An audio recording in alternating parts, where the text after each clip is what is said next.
pulling other men in the street. Su Daya was already furious because Fu Qingye's words about Shen Wenxue didn't work, and he didn't get any advantage after all the operations.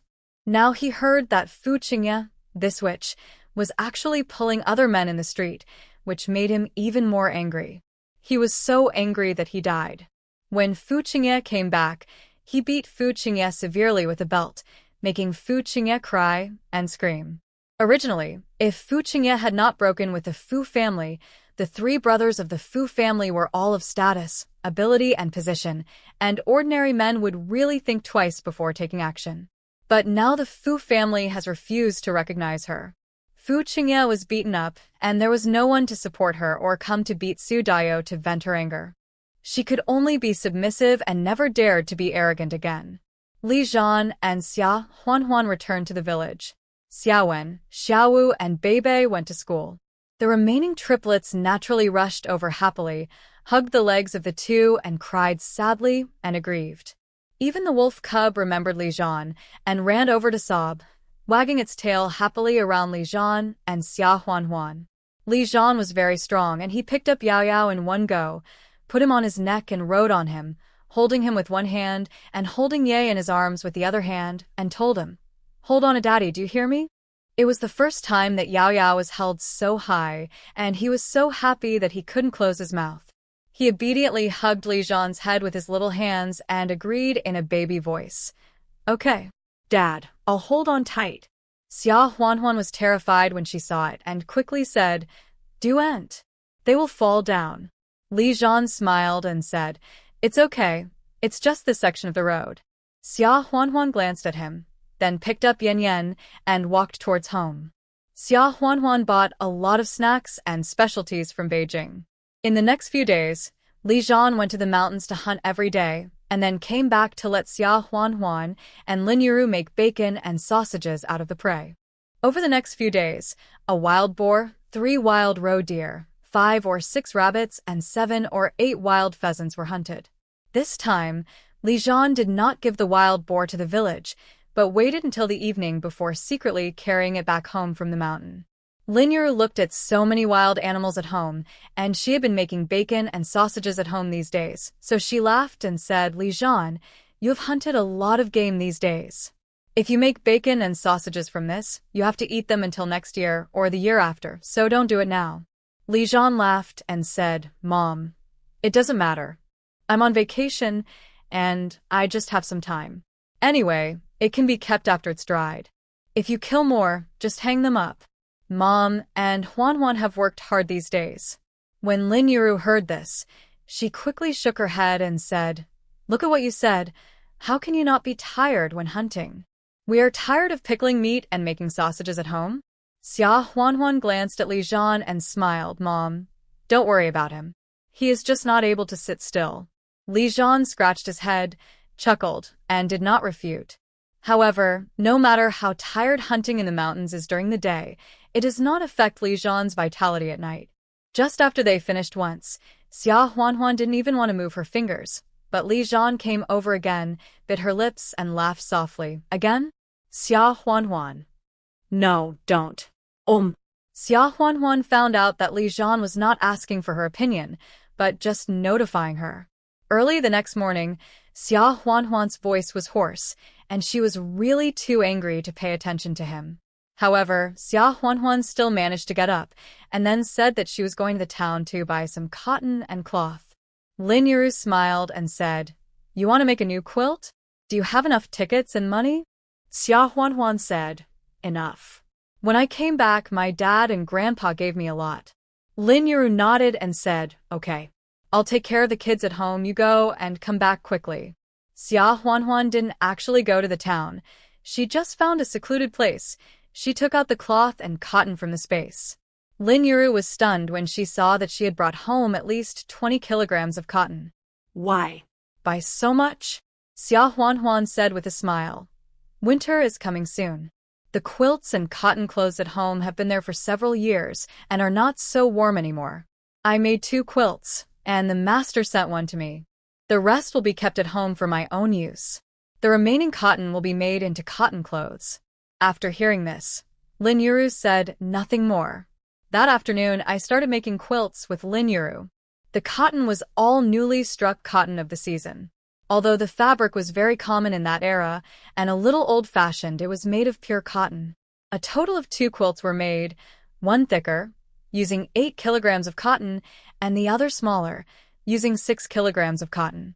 The remaining 7 kilograms were used to make cotton jackets. I made 2 quilts in the afternoon, and it was already evening when I finished. Lin Yuru was busy preparing dinner. Li Zhan went hunting in the mountains in the morning and brought back some mushrooms and fungus. In the afternoon, he worked in the fields for half a day. Dinner was stir-fried mushrooms with baby spinach, fried eggs with fungus and green peppers, and chestnut roasted chicken made from chestnuts that Xia Huanhuan had picked up from the mountains. Xia Huanhuan still divided some of the dishes and rice and asked Xia Wen to deliver them to Yang Qiushi. After dinner, Yang Qiushi came over. Last time, Li Zhan agreed to let the triplets recognize Yang Qiushi as their grandfather, but later it was delayed for various reasons. Therefore, Yang Qiushi came over specifically for this matter. Xia Huanhuan and Li Zhan apologized quickly and agreed to have a simple godparents' banquet the next night. Li Zhan also secretly invited Secretary Zhao to come as a witness. Now the commune is much friendlier to Yang Qiushi and other people in the cowshed. Secretary Zhao is also an upright person, so he also agreed readily. Lin Yuru and Xia Huanhuan put the plan of making cotton-padded clothes aside for the time being and started to prepare dishes early in the morning. They stir-fried homemade tofu and spinach, and the soup of mushrooms, wild pheasants and wolfberries was slowly simmered in a casserole on the stove since the morning. They also got a large piece of pork belly, cut it into thin slices, marinated it with salt, soy sauce, cooking wine, cinnamon, star anise, and other spices, then brushed soy sauce on the skin, and neatly arranged it in a bowl with the skin facing down, and then spread soaked dried beans and large pieces of potatoes on top, and then steamed it. After it was ready, they directly put it on the plate with the bowl, which was a luxurious dish that could only be eaten at a rural buffet. Braised pork. In addition to braised pork, they also made braised pork ribs. The ribs were first marinated and then coated with sweet potato starch, fried until crispy, and then steamed.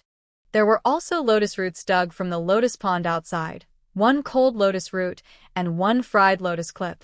They also caught a fish and made braised fish. There were all kinds of dishes on the table. Xia Huanhuan even bought a bottle of herbota liquor for Secretary Zhao, Yang Qiushi, Xia Shuangshan, and Li Zhan to drink a few glasses. After dinner, Xia Huanhuan asked Yang Qiushi to sit in the right seat, and then asked the triplets to kneel down and kowtow to Yang Qiushi one by one, shouting, "Grandpa." Yang Qiushi's nose was sour, and he agreed repeatedly and gave them the sealed red envelopes. Secretary Zhao also wrote a formal certificate of godparents and signed it himself. In this way, the godparents were officially settled. When Yang Qiushi went back, Xia Huanhuan and Li Zhan opened the red envelopes and saw that each kid also had a shop deed, which was almost the same as the gift given to the triplets before. Li Zhan frowned and said, "This is too expensive." Xia Huanhuan also felt that it was expensive, but she did not return it. Instead, she said, "Let's keep it for now. Wait a few years and find a chance to return it to the master." Li Zhan also knew that this was Yang Qiushi's intention. It would be too hurtful to return it now, so he agreed. In the next few days, Xia Huanhuan finished the cotton-padded jacket and trousers. She made 3 sets, 1 for Xia Shuangshan, 1 for Lin Yuru, and 1 for Yang Qiushi. Lin Yuru couldn't help but wonder, and smiled. "Why did you make ours first? The adults are cold-resistant, so you should make it for the kids first." And Li Zhan's, "He will be back in the team soon." Xia Huanhuan smiled and said, "There's still cotton and cloth left, let's make it in a few days. Li Zhan's troops have issued it, and he won't wear it many times after making it, so there's no rush." Li Zhan's half-month vacation soon had only 3 or 4 days left. These days, Xia Huanhuan was very tired. During the day, I was busy making quilts and cotton-padded jackets, and at night I had to be tossed around by him 3 or 4 times. I begged him to slow down, but he wouldn't listen even though my voice was hoarse. That night, after 2 more times, Li Jian finally hugged Xia Huanhuan and suddenly said apologetically, Huanhuan, I'm going to the island later, and it may not be easy to get vacation when I come back to visit my family. You will have to work hard at home with the kids for a few years. I've already informed Dad, and when the house is rented, you can move to Beijing with your parents and the kids, so that you and the Fu family can take care of each other. At the end, even he felt that he was too much of a. He gave birth to a child but didn't raise him, leaving his wife to take care of the family. Xia Huanhuan frowned at him and said, What are you talking about? Who said I'm going to stay at home? Aren't you the head of the regiment? It's not easy for you to settle down at your base, and you don't have to travel all over the world. I must take the kids with me to follow the army. Li Jian was stunned for a moment, and then immediately said, How can that be? The conditions on the island are difficult. Sometimes meat, eggs, vegetables, and even food can't be transported in for several months. If you and the kids go there, won't you suffer with me? Xia Huanhuan looked at him speechlessly. What's wrong with difficult conditions? The kids at home are getting older, and there are more boys. How long do you want to be absent as their fourth uncle and father? Anyway, I don't care. If you don't let me go, I'll be angry with you. Besides, lack of food and clothing is not a big deal. Have you forgotten that I have space? Li Jian looked at Xia Huanhuan, not knowing what to say for a moment. He did plan to let Huanhuan follow the army, but that was under the premise that the station was not so hard. Once he went to the island, he really couldn't bear to let Huanhuan and the children go with him and suffer with him. Huanhuan. Anyway, it's useless for me to say anything. I must go. You don't want me to go. Is it because you like some female soldiers in the army? Li Jian didn't know whether to laugh or cry. What do you think about every day in your little head? That's it? This matter is settled. No discussion. Li Jian looked at her, sighed for a long time, and smiled. I really can't do anything about you. But he felt sweet in his heart. He has been counting the days these days. There are only 10 days, 9 days. 3 days left before he will be separated from his wife. Now, Huanhuan will follow him to the island with the army, and the two will no longer have to be separated from each other. Wife. Li Jian hugged her gently, almost crying with joy. The next morning, Li Jian and Xia Huanhuan told Lin Yuru and Xia Shuangshan about going to the island with the army. Lin Yuru and Xia Shuangshan were stunned when they heard this. Lin Yuru suddenly understood. That's why Li Jian has been going to the mountains to hunt every day these days. The new quilt and new cotton-padded jacket and trousers that you made, Waner, are all for. Xia Huanhuan nodded and said, Mom, the conditions on the island are difficult, and we don't know what the situation is like. Originally, I was thinking about letting you go with us so that you can continue to help us. But going to the island is not like staying in Qingshui village. It will probably take 3 or 4 days just to get here and come back. If you go with us, what will happen to my dad? If I let you go with my dad, there are policies for accompanying the army. It's not that you can take whoever you want. Lin Yuru felt very unhappy when she heard this, and she couldn't help but lift the corner of her clothes to wipe her tears. If that's the case, then it won't be easy to see each other again in the future? When are you leaving? Why didn't you tell us earlier, so that we could be mentally prepared? Xia Shuangshan felt bad and squatted on the ground without saying a word. Seeing them like this, Xia Huanhuan was also very sad and said, Dad, Mom, don't be too sad. When we are settled down, we will take you to visit relatives, and I can also go back with the kids at any time, so we won't be separated forever. I didn't tell you so early, because I was afraid that you would be sad. Lin Yuru burst into tears. Xia Shuangshan then spoke. Oh, don't cry. It's a good thing that Waner is going to join the army. She and Li Jian have been separated for a long time. If she joins the army, she can see each other every day. Why are you crying? Do you want Waner to stay in the village to take care of you and me? 2 old things? Lin Yuru felt even more wronged. I cry for my own sake. What's it to you? You are the only one who understands the righteousness, and you don't even let me cry. Xia Shuangshan was speechless. The older this woman got, the worse her temper became. She even dared to talk back to him. Seeing that the two were about to quarrel, Xia Huanhuan hurriedly smiled and tried to smooth things over. Dad, Mom, I promise, I will bring the children back once every 6 months at most, or maybe once every 3 or 4 months. Moreover, I estimate that it will take at most 2 or 3 years, and we will definitely come back then. There are only 2 more years left before the resumption of the college entrance examination, and she will definitely take the first college entrance examination. When she passes the exam, she will definitely return to Beijing. As for Li Zhan, with the Fu family and his many achievements, she believes that it is only a matter of time before he is transferred to Beijing. After hearing this, Lin Yuru and Xia Shuangshan didn't know what to say. They had already let their daughter down in the first half of their lives. Now, do they want her to go with the army and leave in uneasiness? The remaining few days were spent packing luggage in a chaotic manner. After they left, Xia Huanhuan asked Xia Shuangshan and Lin Yuru to move to their yard to live. One of the new quilts made 2 days ago was for them.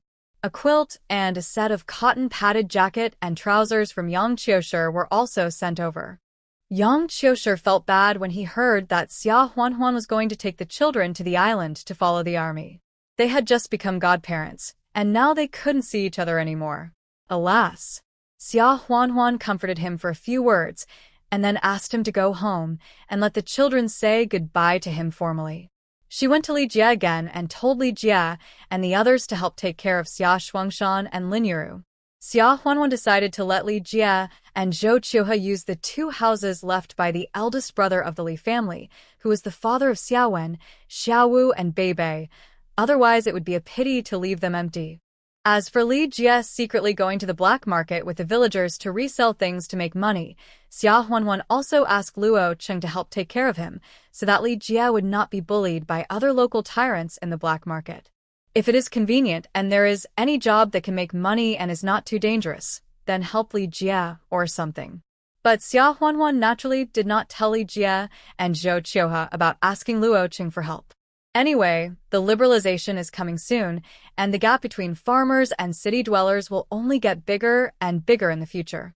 Some of Li Jie went to the black market to do business to make money, so he could follow Luo Cheng to train and adapt in the black market for a few years, and then do it openly after the liberalization so that he would not be clueless and not know where to start. Luo Cheng agreed, and really helped Li Jie several times from the local tyrants. Later, he also contacted Li Jie and asked him to help unload and load goods several times. Seeing that Li Jie had good character, Luo Cheng was very happy to semi-formally take Li Jie under his command. But that's a story for later. After packing for a few days, the day to set off for the island finally arrived. Xia Shuangshan was still after borrowing an ox cart. Li Zhan, Xia Huanhuan, the cubs, and the wolf cub were sent to the county town to take the train. The island that Li Zhan was going to was in the Bohai Sea in the north. He had to take the train to Jing City first, then transfer to the train to Xin City, Liaoning Province, then walk down to the seaside, and then take a boat to the island. Xiaowen, Xiaowu, and Beibei knew that they were moving to a very far place. They had lived with Lin Yuru and Xia Shuangshan for several years, so they were very sad. Although the 3 little ones were ignorant, they were also very sad when they heard Xia Huanhuan say that they would not be able to see their grandparents and Grandpa Yang often in the future.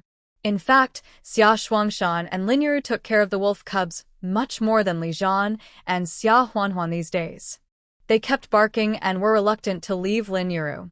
Lin Yuru followed the ox cart for a long time, raising the corner of her clothes to wipe her tears, and kept giving instructions. Xiaowu likes to kick the quilt when he sleeps at night, and Beibei is afraid of the dark, so you all remember this. And Yan Yan, Yi Yi, and Yao Yao, don't forget to feed the sheep at home every day. You must raise another one when you get there, otherwise they will make trouble. He stopped chasing her until he couldn't chase her anymore. Xia Huanhuan watched her figure getting smaller and smaller from afar, and couldn't help crying. Li Zhan gently hugged her in his arms. When they arrived at the county town, Xia Shuangshan watched them get on the train, hesitated for a moment, and handed in a few Y-shaped slingshots made of wide rubber bands and small cars made of wood through the window, and said to Xia Huanhuan, "Keep these and give them to the children to play with." Xia Huanhuan knew that Xia Shuangshan made them himself, and couldn't help but shed tears again, saying, "Dad, you and Mom are doing well at home. We'll be back to see you soon." The train started and soon arrived in Beijing. The Fu family originally thought that the conditions on the island were too harsh and did not want Huanhuan to take the children there. They still wanted Xia Huanhuan to live in Beijing. However, Xia Huanhuan insisted on going, and they had no other choice. It would take several days on the road, and they were worried that only Li Zhan and Xia Huanhuan would take care of the 6 children. Fu Nanjing took 2 weeks off and sent them to their destination. They bought hard sleeper tickets along the way, and there were 2 grown men, Li Zhan and Fu Nanjing, to protect them. Therefore, although they were carrying a lot of children and luggage, nothing went wrong and they arrived at the beach. At the dock, we had to take the boat sent by the army to pick us up on the island. The latitude here is about the same as Qingshui village, but because it is by the sea, it is warmer than inland. Even so, it is already late autumn and the wind is strong at the dock, blowing over, so it is really a bit cold. The weather has been bad in the past few days and the sea is a bit rough, so the boat sent to pick people up has stopped sailing for a few days, and Xia Huanhuan and the others were delayed in the guest house here. However, the little guys didn't feel cold at all, and they ran out every day to see the big ship. The boundless sea extends to the horizon, and in the distance there was a lighthouse standing tall. The little ones, the older ones holding the younger ones' hands, would run out every day when they woke up to see the fishermen going out to sea and coming back. There were small yellow croakers, hairtails, cuttlefish, mantis shrimps, scallops, jellyfish, kelp, and the like. Not to mention the little ones. Even Fu Nanjing and Li Zhan had never seen so many. Sometimes, early in the morning, the 2 grown men would each let a little one ride on their necks, and Li Zhan would hold an extra one. Fu Nanjing would hold Beibei's little hand, and Xiaowen and Xiaowu, who were left alone without anyone to care for them, would walk by themselves. The 8 of them would go to the dock to see the fishermen. Fishing boats were coming and going. Xia Huanhuan had been to the seafood market before, and she had a lot of seafood in her space, so she was very disdainful of the bumpkin-like behavior of Li Zhan and Fu Nanjing.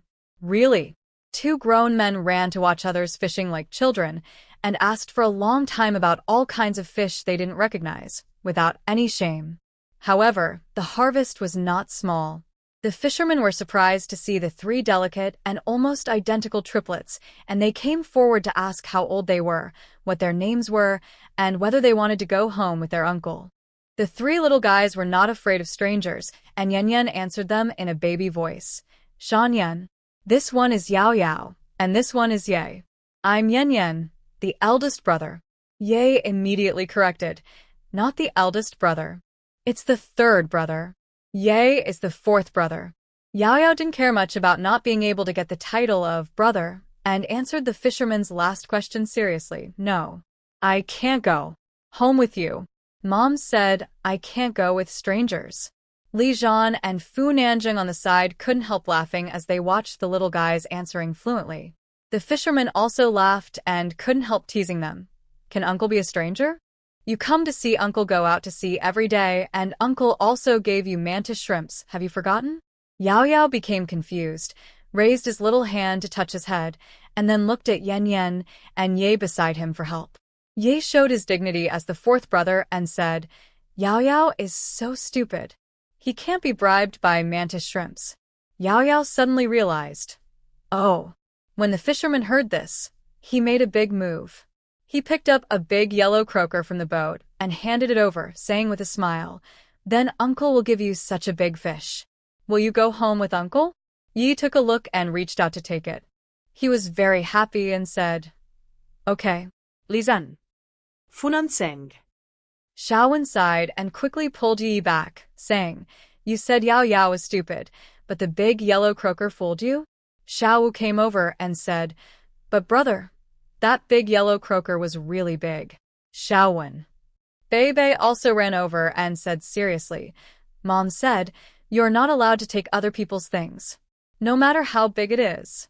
The fisherman uncle then took out a beautiful conch shell. "Beibei girl, this is for you." Beibei looked back, her eyes lit up, but she remembered that she had just said not to take other people's things. Fu Nanjing suppressed his laughter and whispered to Li Zhan, "Watch your kids closely. Look at the situation. When someone calls, you all have to follow them home." Li Zhan. After the fisherman finished teasing them, he laughed and said, "Grandpa was just teasing you." "Yes.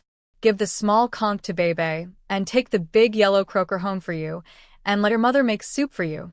And these shrimps, you can play with them too." So saying, he put the big yellow croaker and a few mantis shrimps in a small bucket they brought to play with, and gave the small conch shells directly to Bebe. After hearing this, Li Zhan and Fu Nanjing hurriedly smiled and thanked him, and took out 5 yuan to give to the fisherman. The fisherman refused for a long time, and finally accepted 2 yuan. Xia Huanhuan looked at them and didn't know whether to laugh or cry when she saw that they actually brought back a big yellow croaker this time. Big yellow croaker is precious.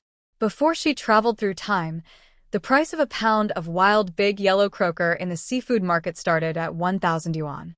Now there are still many, and everyone doesn't have much money, so they actually exchanged such a big fish with 2 yuan. That night, Xia Huanhuan borrowed the kitchen of the guest house and made fried fish. In addition, some scallops and mantis shrimp were made into seafood soup. After 3 or 4 days of delay, the ship from the island finally arrived. The island that Li Zhan was going to was called Kelp Island, named because of its long and narrow shape, which looked like kelp. The island was not large in size.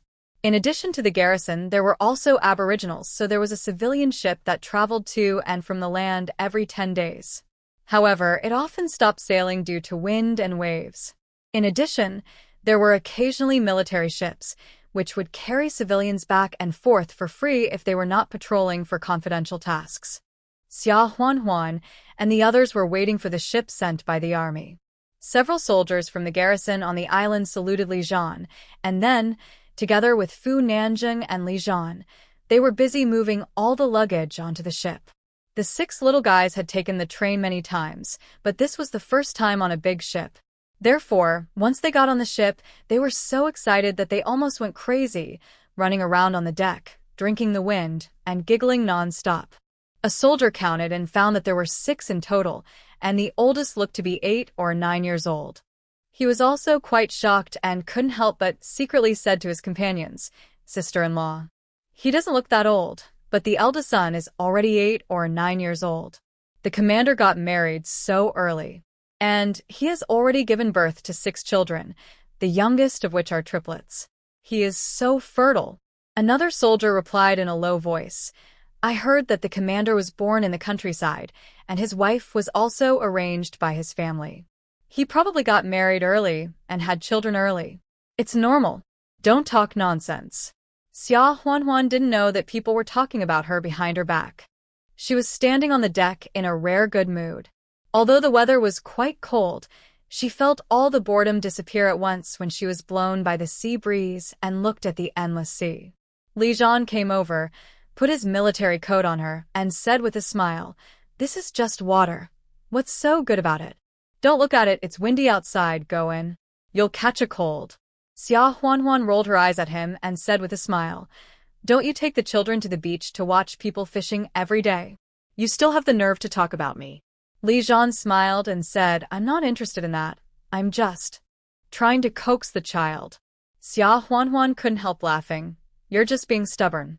The soldier who came to pick up the people saw this scene and couldn't help but whispered, "Isn't it an arranged marriage? Our regiment commander seems to love his wife very much." Another person said, "Nonsense. If my family could find me such a beautiful arranged wife, and she gave birth to 6 children for me, I would spoil her to the sky." After hearing this, the first person couldn't help touching his nose and smiled. That's true. The regiment commander's sister-in-law is so beautiful. They have never seen such a beautiful one in their lives. Another person laughed in a low voice, "Just wait and see. When we get to the island, those chattering women on the island will definitely be silent." After watching for a while, Xia Huanhuan listened to Li Zhan and went in. However, at this time, Fu Nanjing came out. Fu Nanjing asked the people on the boat, "Comrade, we should pass by Emerald Island on this way, right?" The person being asked was stunned for a moment, then said, "Yes." The route to Haikai Island must pass through Emerald Island. Most of the islands are state-owned fisheries. Do you know anyone on the island? Fu Nanzheng said vaguely. Well, not really. We haven't contacted each other for many years. I don't know if you still recognize me. Xia Huanhuan's heart moved after hearing this. Luo Cheng seemed to have said before that Fu Nanzheng would ask him to deliver some supplies to a person on an island every once in a while. That person was Yu Siju, the person Fu Nanzheng had been discussing marriage with for several years. However, she never asked which island it was. Could it be Emerald Island? However, since Fu Nanzheng didn't say it, she didn't mention it either.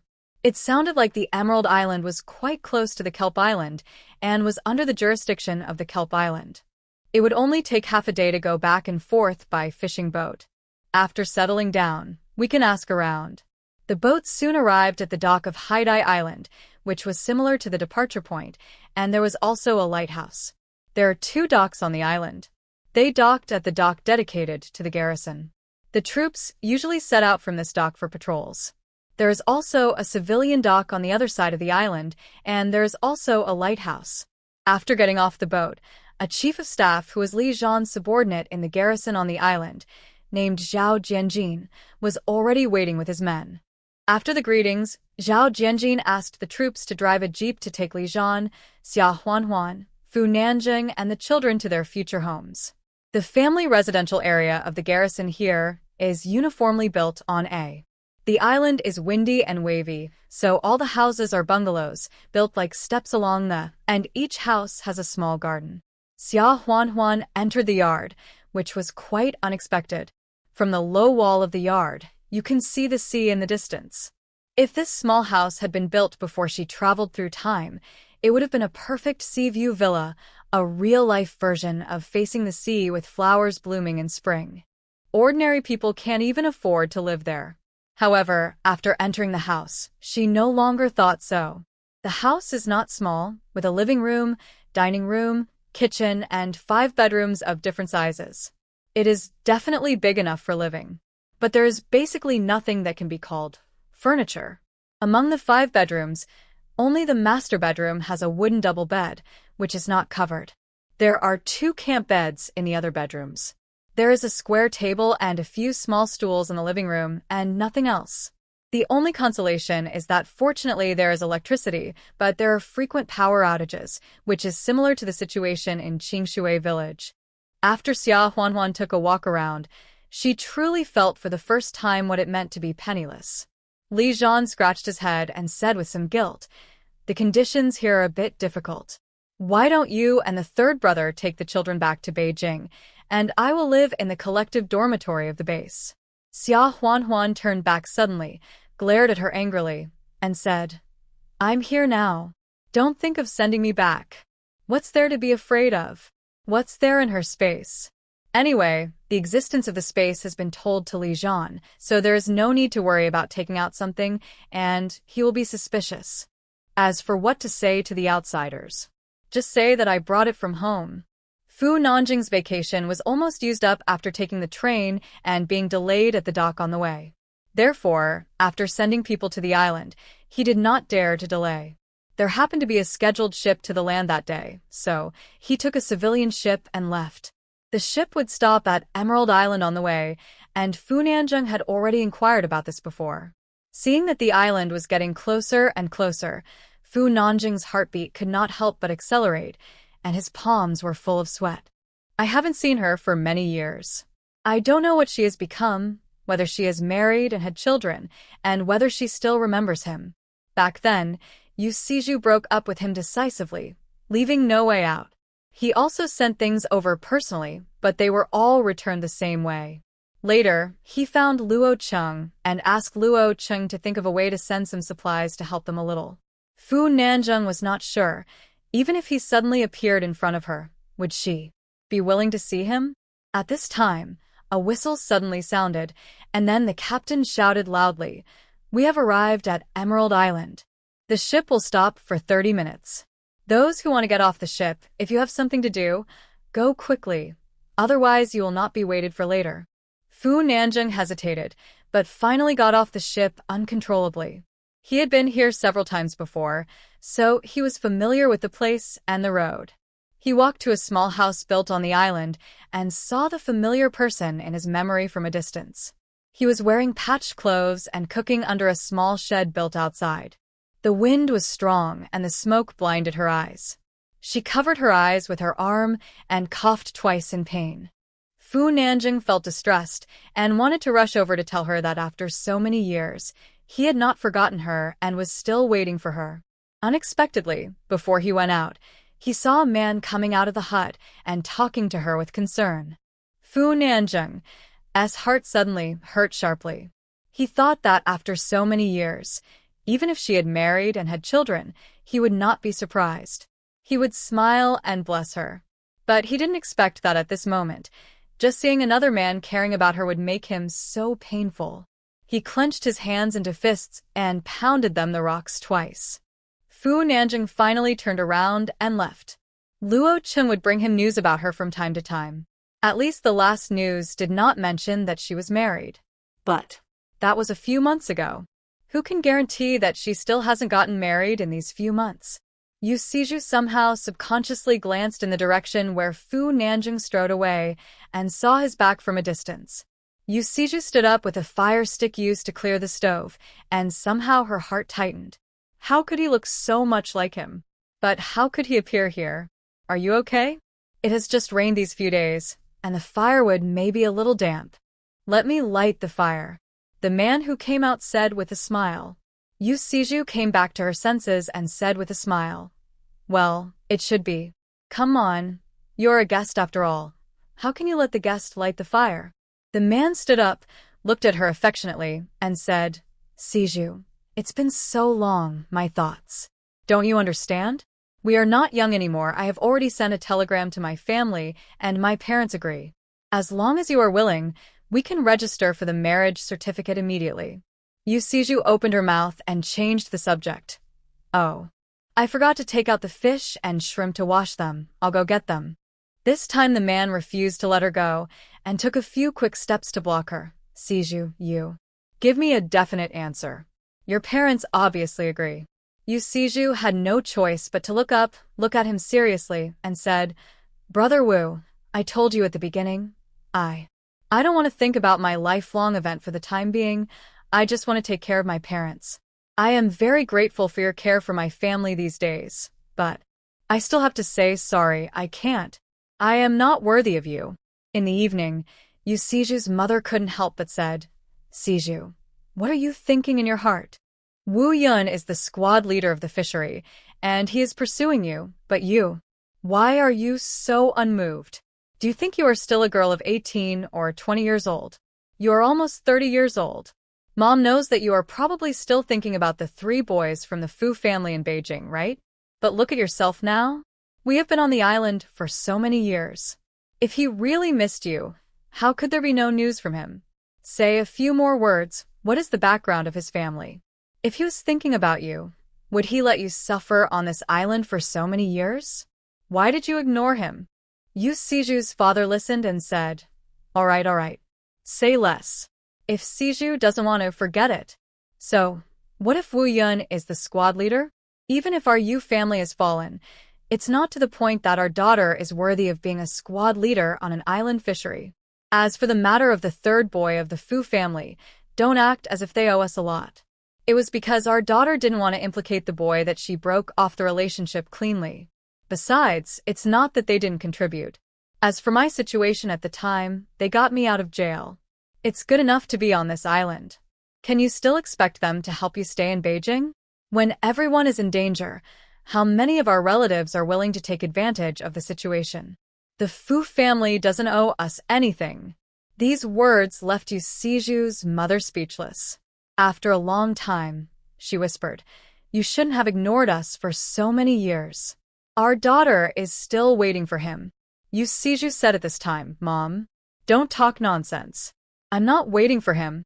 Besides, you've said that it's been so many years, he might have already started a family with children who can help with soy sauce. What's the big deal about me still waiting for him? Are you morally blackmailing him?" Yu Siju's mother was angry. "Since you know this, why can't you get married too? Wu Yan, that kid is really okay. Yu Siju interrupted her and said, Mom, don't say any more. I have already rejected him. I don't want to get married because I don't believe in fate. I don't want to be defeated, and I don't want to stay on this island all my life. Yu Siju's parents were stunned when they heard this, and then they both sighed and said, forget it. If a cow doesn't want to eat grass, you can force it to eat grass. If you don't agree, there's nothing you can do. After Li Zhan and Xia Huanhuan checked the house inside and out, Li Zhan went to the garrison headquarters to report. Xia Huanhuan was at home. Taking advantage of the fact that there was basically nothing in the house, she and the 6 kids cleaned the house inside and out.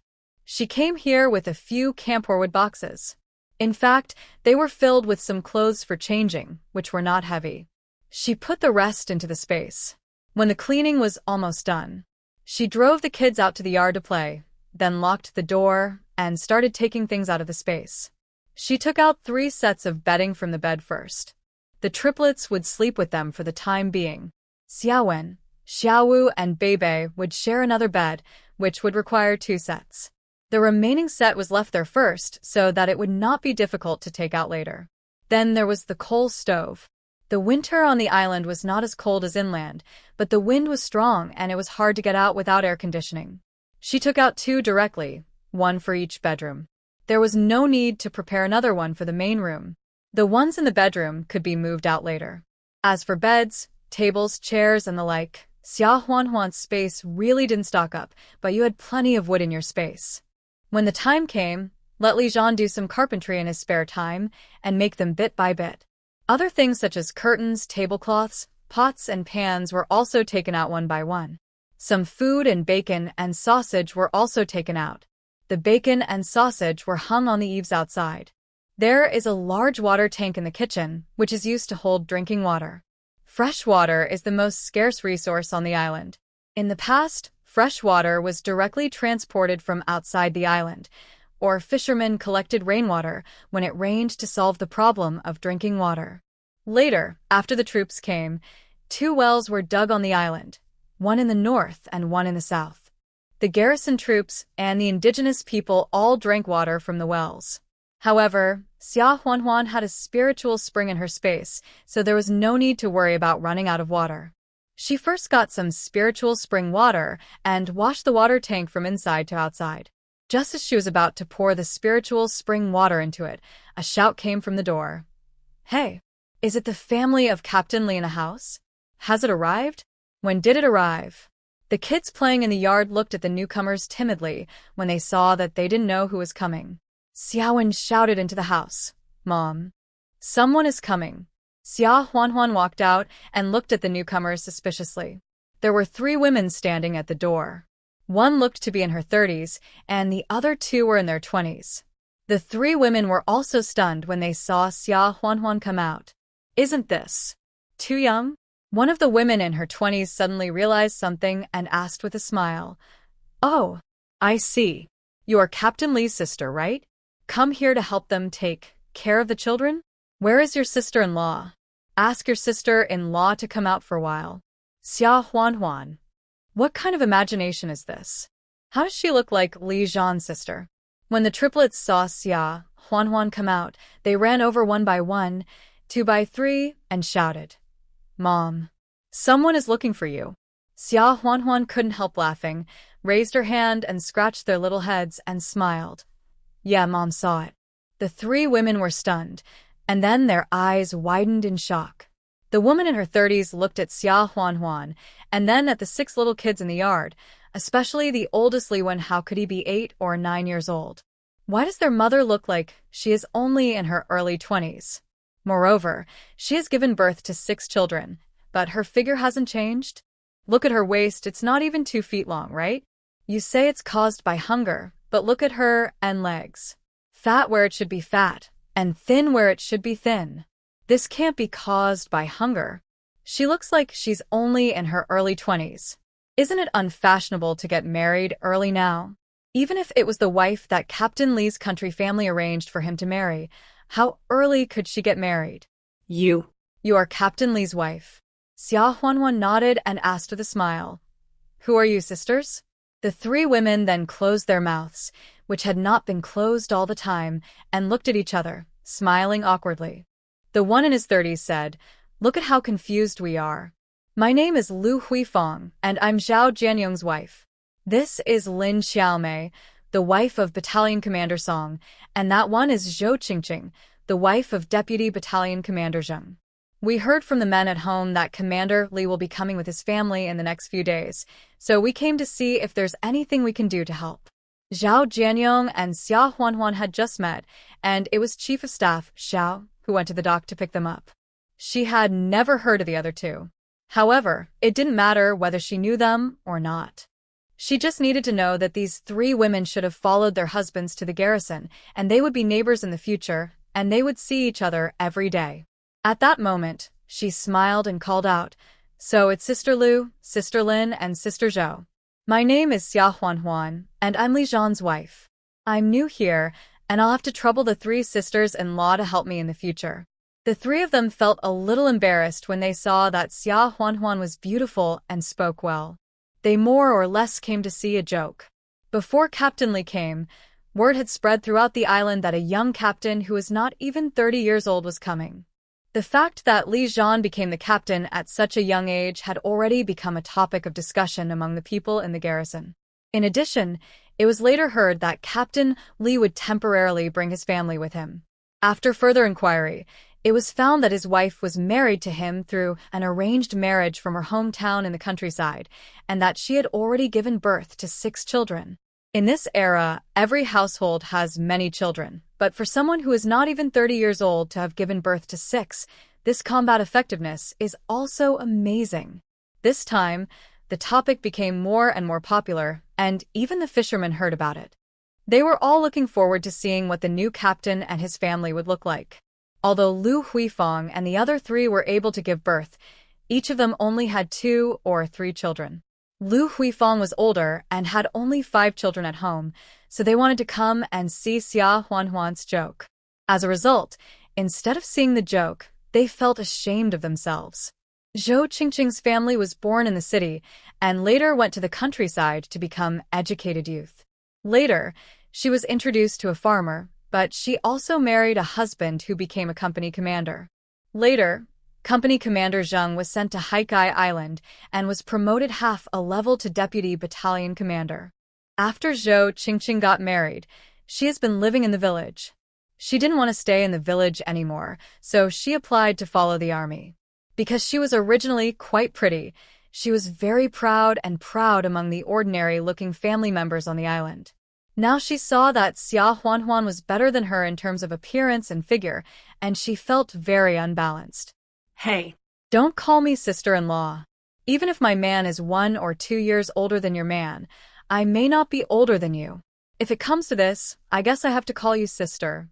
Zhou Qingqing felt very uncomfortable when she heard Xia Huanhuan call her sister-in-law.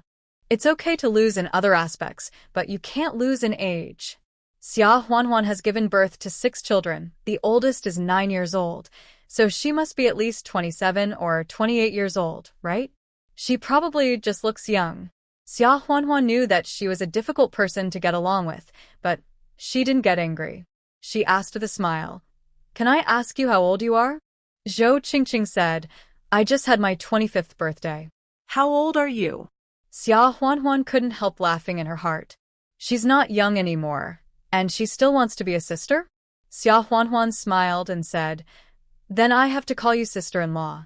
I'm 24 this year." When these words came out, Lu Huifeng, Lin Xiaomei, and Zhou Qingqing were all stunned. This. 24, that's 15. In the countryside, this kind of thing is early, but this is... No. How could you be so young? You've already given birth to a child. Zhou Qingqing shouted in shock. Lu Huifeng and Lin Xiaomei quickly grabbed her and stopped her from talking anymore. Although Xia Huanhuan is young, her husband is the one with the highest position among them. If she offends him, won't her husband be bullied in the future? Xia Huanhuan didn't explain and said, "We just arrived on the island, and we haven't packed our luggage yet. How about you 3 sisters-in-law come in and sit down? I'll get some water and boil some tea for you." When the 3 heard this, they all looked embarrassed. They laughed and said, "Oh, we also forgot the time when we were talking. You guys should pack your luggage quickly. We won't sit inside. When you are settled tomorrow, we will come to take you to the island to get familiar with it." Then they smiled and left. Xia Huanhuan did not keep them. She told Xiaowen and Xiaowu to look after her brother, and went back to the house to clean up. She took out the spiritual spring water from the space and filled the water tank. She also took out a lot of firewood and piled it in the kitchen. Seeing that it was getting late, Xia Huanhuan got some flour and started to knead the dough to make noodles. Then she began to struggle, not knowing whether to make Li Zhan's portion. There is a cafeteria in the base, and he might eat there. In the past, he was away from home all year round, so he didn't have to worry about this matter. Now Xia Huanhuan suddenly had to consider whether he would go home for dinner. She was really not used to it. However, although she was not used to it, she still felt sweet when she thought about it.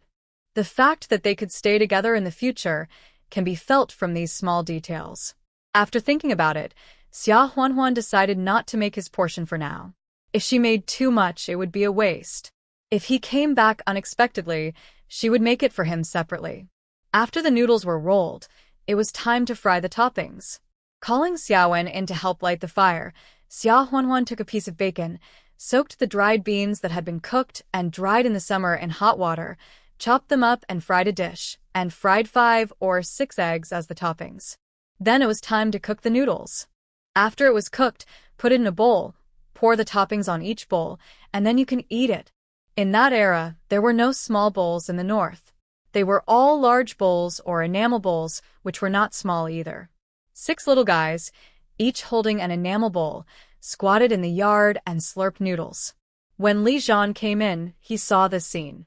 When the 6 kids saw him come in, they all looked up and shouted, "Fourth uncle!" Dad. Li Zhan couldn't help but grinning and said, "What delicious food did your mother make? Let me see." Xia Huanhuan also came out with noodles.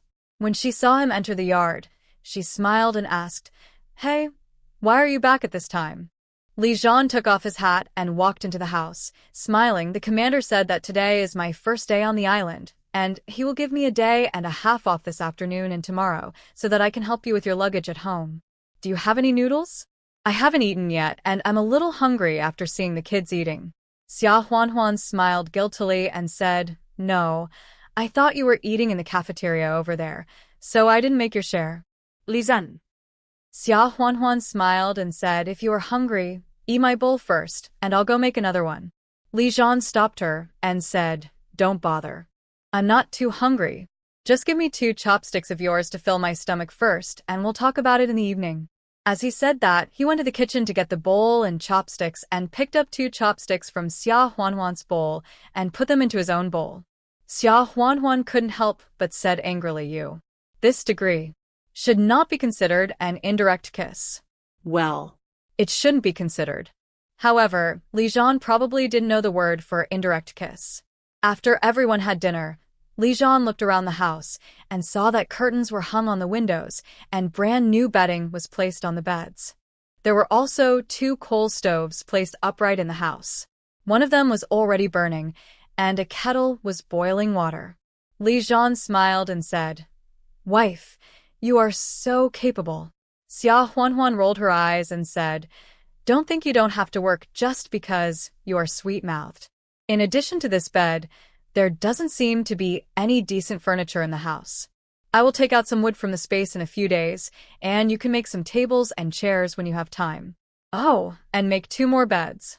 In the next 2 days, 2 camp beds are put together. Xiaowen, Xiaowu, and Beibei can squeeze in for a few days, and they can't live in such a simple way every day." Li Zhan smiled and said, "Okay. At first, I didn't think that you could come to the island to join the army, and I didn't report it to the army. Later, after I reported it, it was too late to prepare here, but we had time to get 2 beds and a few tables and chairs. Staff Officer Zhao also asked me to come back and apologize to you on his behalf. In a few days, they should be able to prove some new furniture and so on, and then it will be better." Xia Huanhuan listened and smiled and said, "It's hard for the army to think about it." In the afternoon, Xia Huanhuan took out some wooden boards and the like from the space, and ask Li Zhan to nail a few simple small stools and chairs first, at least to ensure that everyone in the family has a stool to sit on.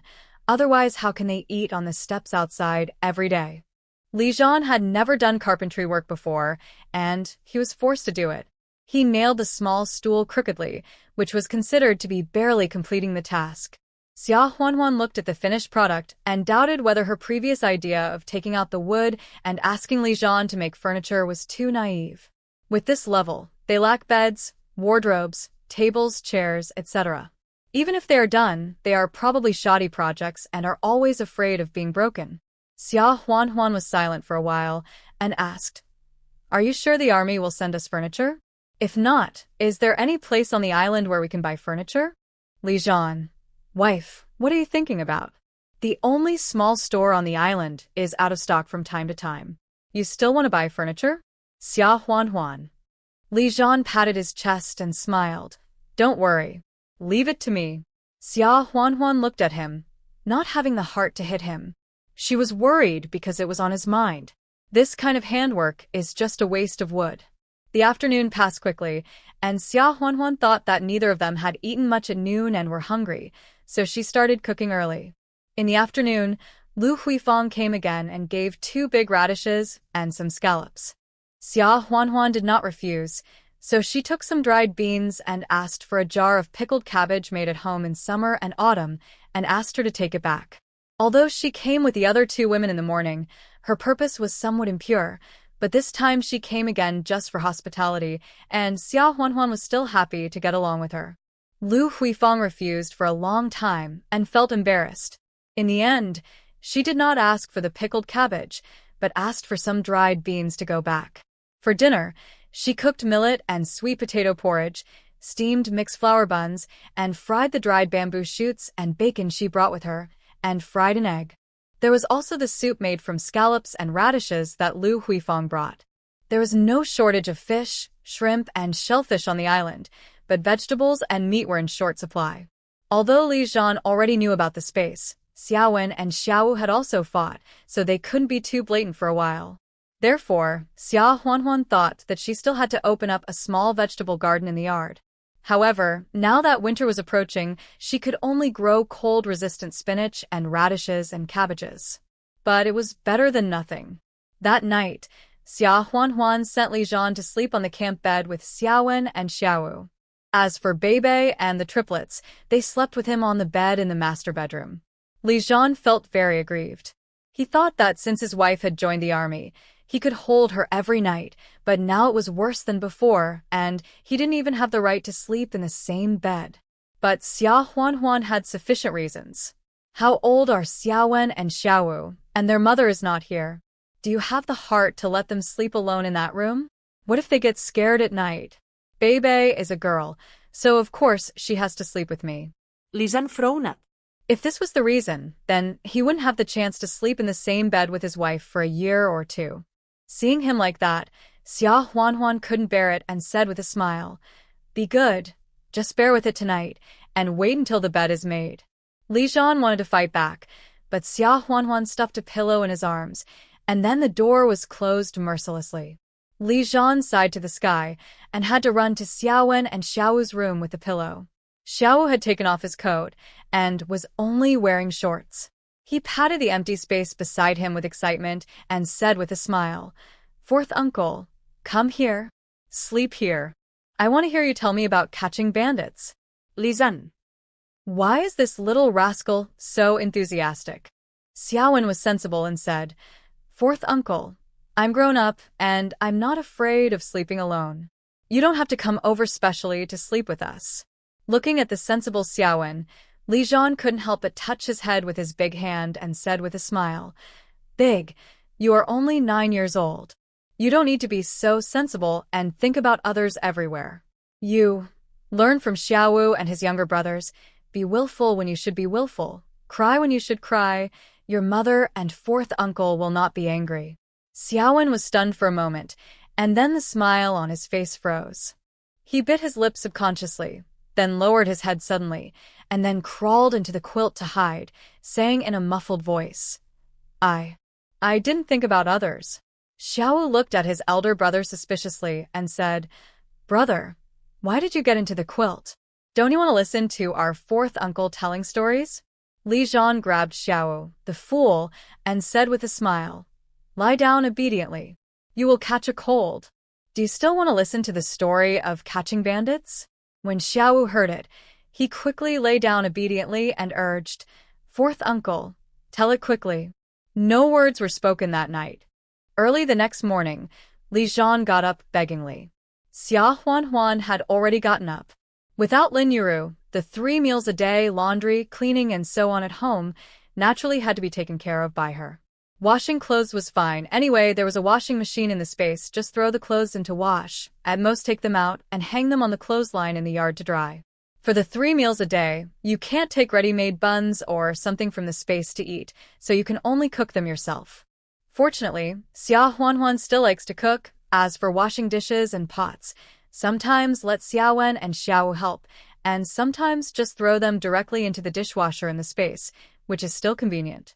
Li Zhan walked into the kitchen, rolled up his sleeves, and helped to light the fire, and asked with a smile, "What are you eating for breakfast this morning?" Xia Huanhuan smiled. Fried eggs, small sausages and meat buns, cooked sweet potato rice porridge, and a plate of pickled shredded radish as a side dish. Li Zhan smiled. "So much? My wife has worked hard." As he said that, he suddenly came over and pecked Xia Huanhuan on the face while she was not paying attention. Xia Huanhuan blushed early in the morning. What if the children see it? Li Zhan smiled and said, "Let them see it. I kiss my wife. How dare they have any objections?" The triplets got up early as usual. Xiaowen came into the room and helped them put on their clothes and shoes. Then the triplets ran to the yard. Sheep. Feed the sheep. But after they went out, where were the sheep? Not to mention the sheep, even the hens they had been feeding were gone. Instead, the wolf cubs ran over happily, barking around their little masters. The triplets ran dejectedly to the corner of the yard in Qingshui village that used to be a sheep pen. They searched for the lambs for a long time, but couldn't find them.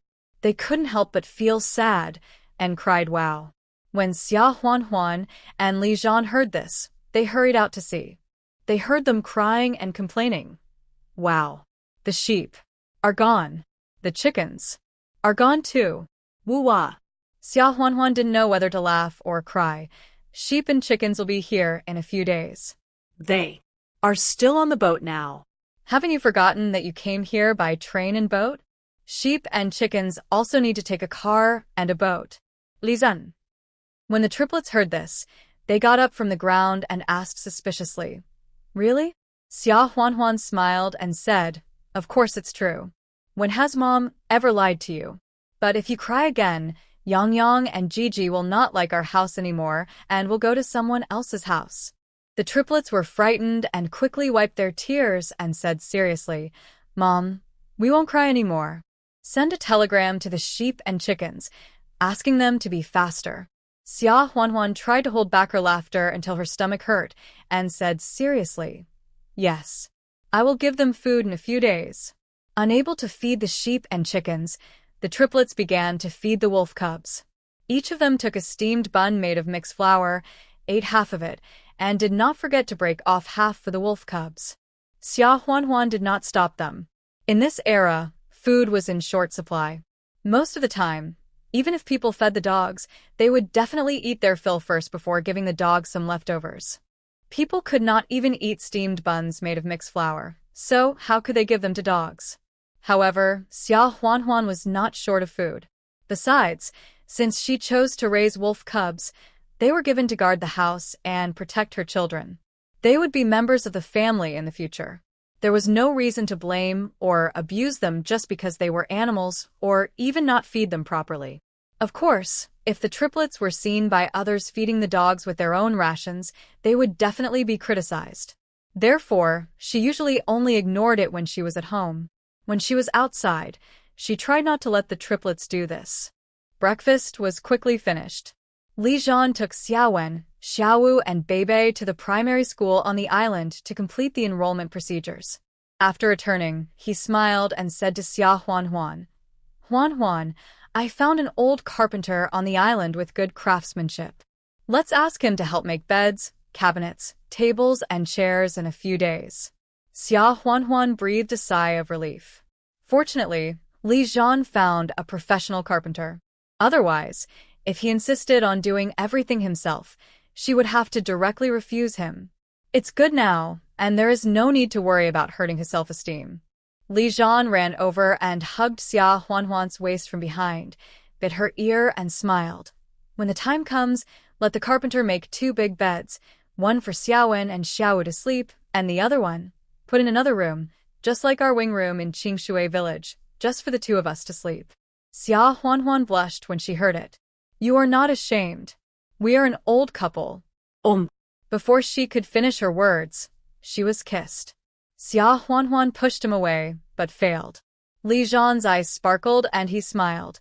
Xiaowen and the others have gone to school, and the triplets are sleeping again. Wife, let's hurry up. It will probably take more than half a month to make this bed.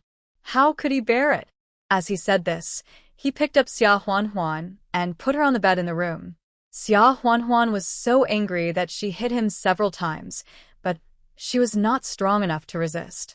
She was afraid of waking up the triplets in the next room, so she had to let him do it. Speaking of which, it took them more than a week to get here from Qingshui village. It was only during the days when they were waiting for the boat at the dock that Li Zhan succeeded once. It was quite a long time. It was almost noon when the triplets woke up. The wolf cub was originally holding the triplets at the door and guarding them. When he heard the movement of the 3 little guys, he immediately ran over smartly and called twice towards their room. Li Zhan didn't want to pay attention to it at first, but the triplets just woke up, and they cried first because they were hazy and didn't see the adults. Xia Huanhuan pushed him and gritted her teeth and said, Yan Yan, and the others are awake. Go and have a look. Li Zhan sighed, got up resignedly, put on his clothes, and went to see the triplets. After a while, Xia Huanhuan also got up and went directly into the space to take a bath and soak in a hot spring. Yan Yan and the others wanted to find Xia Huanhuan, so Li Zhan pulled them over. When they entered the house, there was no sign of Xia Huanhuan. Li Zhan was stunned for a moment, and then he guessed that his wife must have gone into the space. No matter how many times he saw this, it was really hard to get used to it. Li Zhan had no choice but to take the triplets to the yard again. Your mother went out. I'll be back soon. Let's go to the yard to the land, okay? The triplets listened and didn't doubt it. They watched Li Zhan use A to open up a small vegetable plot. Xia Huanhuan finished soaking in the hot spring and came out refreshed. Seeing the 4 father and sons cultivating a vegetable garden in the yard, she smiled, took out the seeds of radish, cabbage, and spinach from the space and walked out. The triplets saw Xia Huanhuan coming out of the house and ran over. Mom. You're back. Hey. Mom, why didn't you come back from outside? Xia Huanhuan was stunned for a moment, raised her eyes to look at Li Zhan, and knew that Li Zhan must have lied because he couldn't find her, so she had to smile vaguely. Mom. Didn't go out. What are you doing with Dad? The triplets were indeed diverted, and said proudly, We are planting vegetables. Xia Huanhuan smiled and touched their heads, and said with a smile, Good boy. So capable. As he said this, he handed the seeds to Li Zhan and asked him to distribute them to the triplets, who then sprinkled the seeds in the dug vegetable beds in an orderly manner. The triplets were so happy that they couldn't stop smiling. They planted 2 beds of 3 kinds of vegetables, radish and cabbage, and more spinach, and irrigated them with spiritual spring water. The next step was to wait for them to sprout and grow. There was not much arable land on the island, so there was a shortage of grain, vegetables, meat, eggs, etc. The main source of protein was fish, shrimp, shellfish, etc., and the other was kelp, seaweed, etc. Therefore, every household here planted some vegetables in the yard for their own consumption, similar to the private plots in Qingshui village. In addition, when the group goes fishing at sea, after leaving enough for the group, the family can also get a share, which is the daily source of food. Most of the food is still transported in from outside the island and is generally distributed to the commune fishery. The commune fishery uses the fish, shrimp, shellfish, or other seafood it catches to transport to land in exchange for food. As for pigs, cattle, sheep, and the like. There are basically no free-range ones raised by each household on the island. It goes without saying that sheep need to eat grass, but there is not enough arable land on this island, and there is not enough grass to feed them. The commune does raise a cow as a farming tool. As for pigs, they also need to eat grains and miscellaneous foods. Ordinary people don't have leftovers, so they can't afford to raise them. There is a pig farm in the garrison which is not large, with about 4 or 5 pigs, and they are fed with swill, wheat bran, rice bran, and the like from the garrison canteen. As for chickens, ducks, and geese, each household feeds a few of them to the best of their ability. After all, fish entrails, shrimp shells, and peeled vegetable leaves are the favorites of poultry, and every household has them. At noon, Xiaowen, Xiaowu, and Bebe came back from elementary school, and Xiaohuanhuan took out the fish from the space, and used soybeans to sprout some bean sprouts, and cooked a pot of hot fish soup with radish cubes. In addition, she took out some shrimps, which were all fresh, so she boiled them directly in water and seasoned them. A sauce. The freshly cooked shrimp meat has a sweet taste, and it is delicious even without the sauce. There is also a stir-fried squid. The triplets are too young, and they are afraid that the fish will get stuck in their throats, so they are fed shrimp and cut squid. Li Zhan looked at the table full of seafood and guessed that Xiaohuanhuan must have taken it out from the space. After all, it was only the second day they arrived on the island. How could there be so many seafood at home? It's just...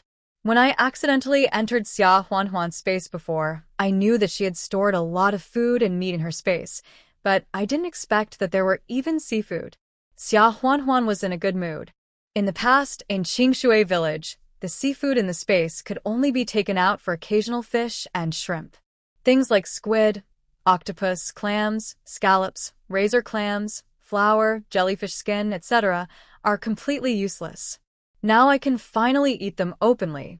After a while, when things settle down, I can eat oysters and abalone from time to time. However, Li Zhan and the children grew up inland after all, and they are definitely not used to eating only seafood, so the pork, beef, mutton, etc. in the space will be taken out from time to change things up. After lunch, Lu Huifeng and Lin Xiaomei came together to take Xiaohuanhuan to get familiar with the island. Zhou Qingqing didn't come this time. Xiaohuanhuan didn't refuse and followed them out. The island is not big, but it is quite big to walk on. First, they went to the well and told Xiaohuanhuan how to fetch water. Xiaohuanhuan listened humbly. She would definitely come to fetch water in the future, but the spiritual spring in her space was enough for the water used at home. Then she went to the dock, the post office for sending and receiving letters and parcels, and the telegraph station. When she arrived at the telegraph station, Xiaohuanhuan sent a telegram to Xia Shuangshan, Lin Yuru, and the Fu family. If Fu Nanjing goes back, he should be able to bring a letter back, but judging from the trouble they had on the way here, it is estimated that the telegram will be faster than Fu Nanjing's arrival. Afterwards, they went to the canteen of the garrison and a place similar to a market where supplies were distributed. The family members of the soldiers on the island were also issued food coupons and meat, fish, coupons. If they did not want to cook at home, they would go to the canteen of the garrison to use the food coupons to get food. If they wanted to cook at home, they would use the food coupons and meat, fish, coupons to go to the place where supplies were distributed to exchange for food, fish, shrimp, pork, eggs, etc. While walking, Lu Huifeng and Lin Xiaomei also talked a little about the climate on the island. When it's cold in winter, the sea here will freeze, and sometimes it's not easy for fishing boats to go out fishing. There is still a larger icebreaker in the garrison, which will go out fishing regularly to replenish some fish and shrimp supplies and distribute them to the residents on the island.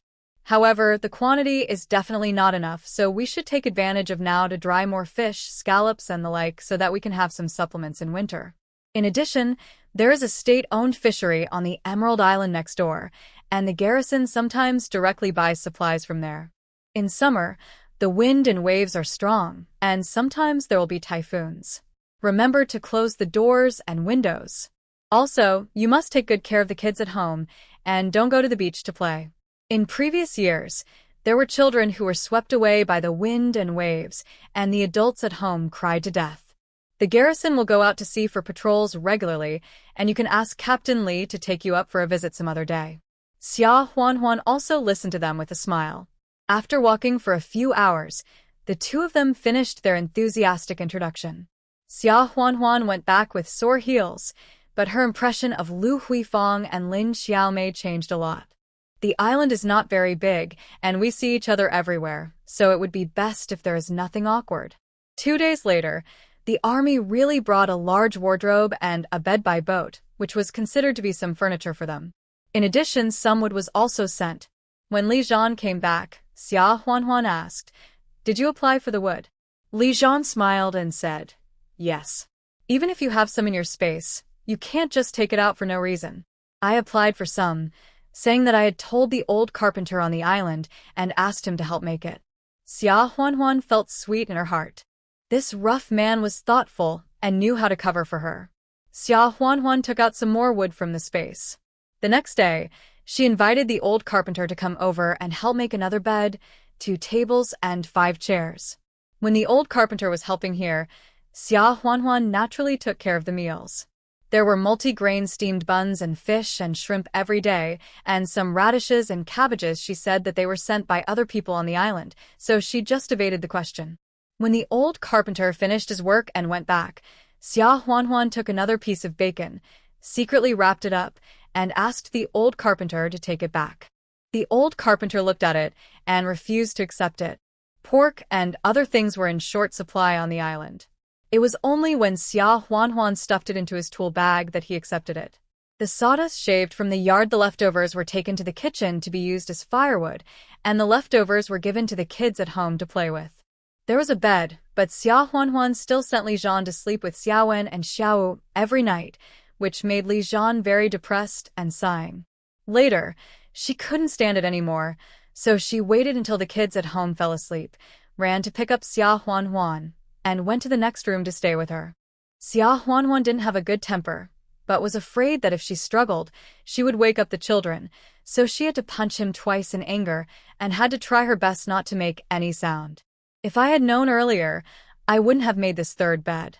Now, he tortures himself every night, and I don't know where he gets such good physical strength.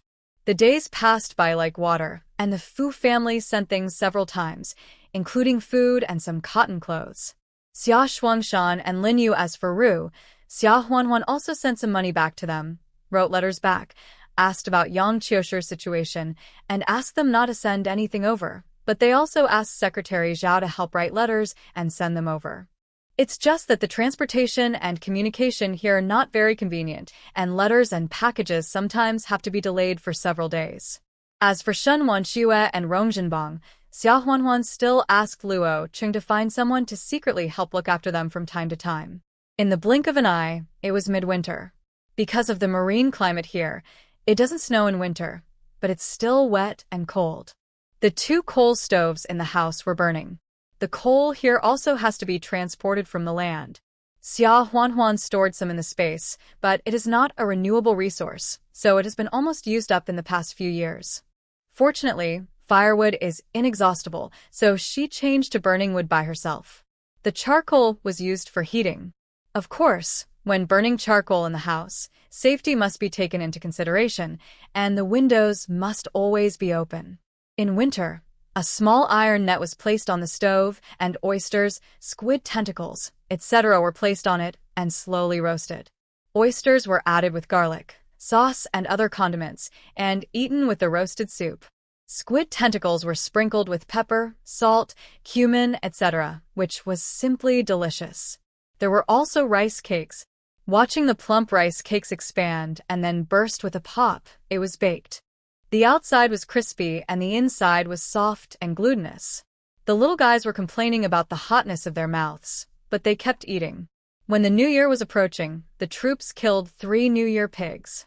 In addition to the canteen at the station leaving enough for the New Year, each family of the soldiers was also given 10 pounds of meat, and the rest was distributed to the residents on the island. The sea near the shore was indeed frozen, and the ship that ran every 10 days also stopped sailing, so there was no need to think about returning to Beijing for the New Year. I spent the New Year on the island. Although the island is not big, there is still a New Year atmosphere. Before the New Year, some firecrackers were transported here. Every household also posted couplets in accordance with the occasion, and the crackling firecrackers kept ringing. The cubs have become familiar with other children on the island. The older ones pull the younger ones, wearing thick round cotton-padded clothes, and take the wolf cubs out to visit and play.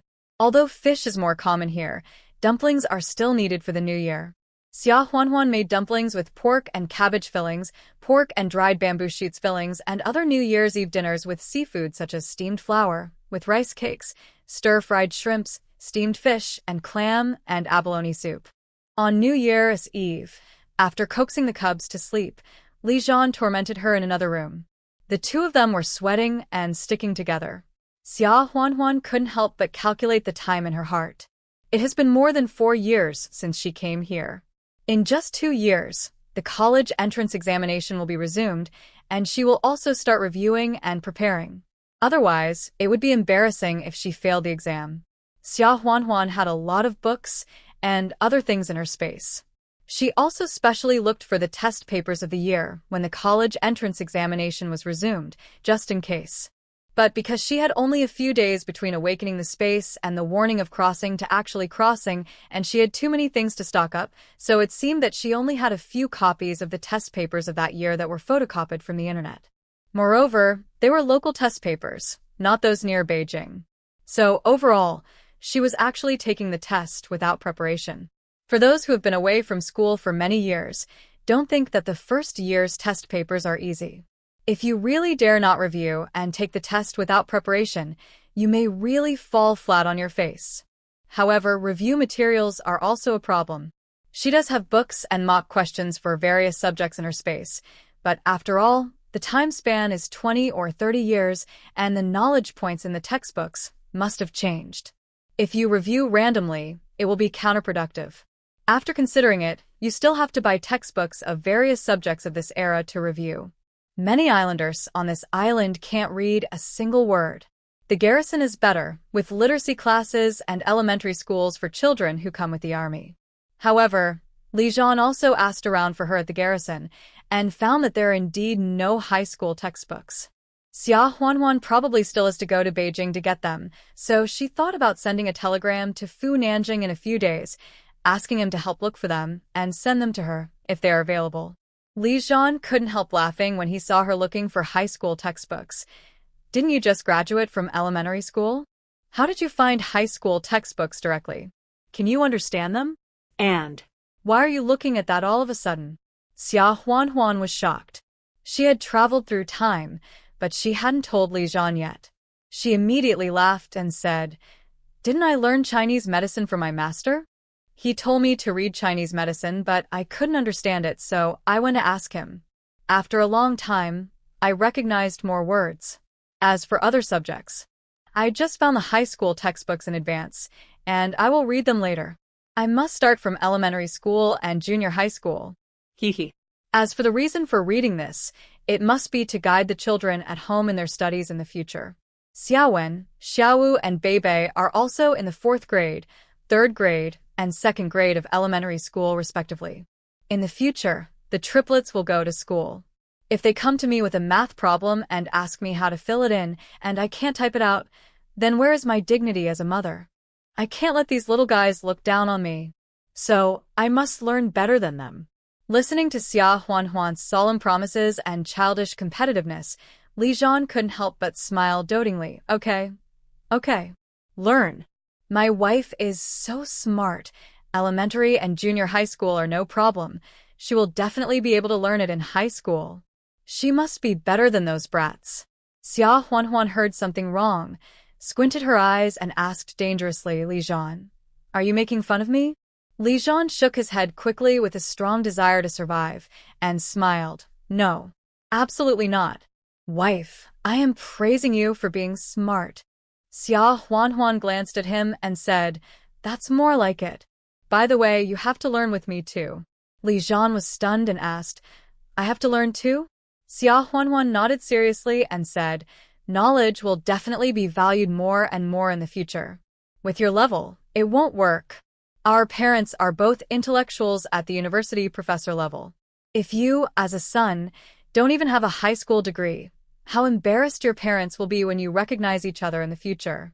Xia Huanhuan didn't say that when the college entrance examination is resumed in the future, Li Zhan can actually take the college entrance examination and then go to university for further studies. Although he has a military position, the policy will definitely not prohibit this situation. Moreover, even if he doesn't go to an ordinary university, there are still military schools to go to. No matter which one, you should prepare yourself and review well first so that you can seize the opportunity in the future. When Li Zhan heard her mention Shen Wanxue and Rong Zhenbang, his expression couldn't help but dim for a moment, but he recovered immediately and smiled. I will listen to you, my wife. Li Zhan went out to serve in the army at the age of 15. Before serving in the army, when he was in the village, Lulan was so stingy that she naturally didn't want to send the children to school. Li Zhan still secretly went to the school in the town to attend a few classes and learned a few words. Later, when he served in the army had literacy classes, and he learned to read intermittently. In addition to literacy classes, there are naturally more advanced trainings, but those mainly focus on military aspects and other cultural knowledge has not improved much. Xia Huanhuan was quite happy to see Li Zhan agreed so readily. After all, many people who hold high positions in the army cannot lower their dignity and start learning from junior high school or even elementary school. Li Zhan is quite modest in his attitude towards learning. Just when Xia Huanhuan was praising her husband for being teachable, Li Zhan suddenly turned over and pressed on her, his eyes sparkling. Wife, you see I am so obedient. Let's do it again? Xia Huanhuan. Li Zhan worked diligently on her, and at the same time, he did not forget to persuade her to sign an unequal treaty. Huanhuan, in the future, as long as I learn a little, you will reward me in bed once, how about it? If you don't say anything, I will take it as your agreement. Xia Huanhuan bit the pillow and could not refute. How much is this a little? It can't be that being able to solve a math problem and remembering a chemical equation counts as a little? Wouldn't she be tortured to death? This rascal. The two reached a consensus on learning. Xia Huanhuan simply sent a telegram to Fu Nanjing, asking him to send all the textbooks and workbooks for elementary, middle, and high schools that could be found or purchased. After Fu Nanjing received the telegram, it would take at least 1 or 2 months, or even longer, for him to find and buy the books and send them by post. But Xia Huanhuan was not in a hurry. There were still 2 years left. Even if there was a delay of 3 months, there was still 1 year and 3 quarters. There was definitely enough time. A few days after the new year, Xia Huanhuan was taking out soybeans and making tofu when a soldier suddenly ran into the yard and said anxiously, Captain Li's sister-in-law. Captain Li asked you to go to the headquarters as soon as possible. Xia Huanhuan was startled and hurriedly followed, asking, What's going on? Did something happen to your Captain Li? The soldier who came to report the news said as he ran, Sister-in-law, don't worry. Captain Li is fine. Captain Li and his men went out on patrol and rescued a fisherman whose fishing boat was accidentally hit by an ice floe and sank into the sea. It so happened that the doctor at the station went to another island to see a patient, so Captain Li asked me to come quickly and call you, sister-in-law. Xia Huanhuan was relieved when she heard it. However, she did not dare to delay and almost trotted all the way to the headquarters. Li Zhan saw her come in and quickly pulled her over to check, saying, Huanhuan, they've been soaking in the cold sea water for a long time. You should take a look at them. Xia Huanhuan walked closer and saw that they looked like a family, an elderly couple and a young girl. They were lying on the ground, wet and unconscious. Although they were wrapped in woolen blankets, it was of no use. Xia Huanhuan hurried over to check their pulses. The pulses of the 3 were already very weak. Xia Huanhuan immediately said, Hurry up and prepare some ice cubes.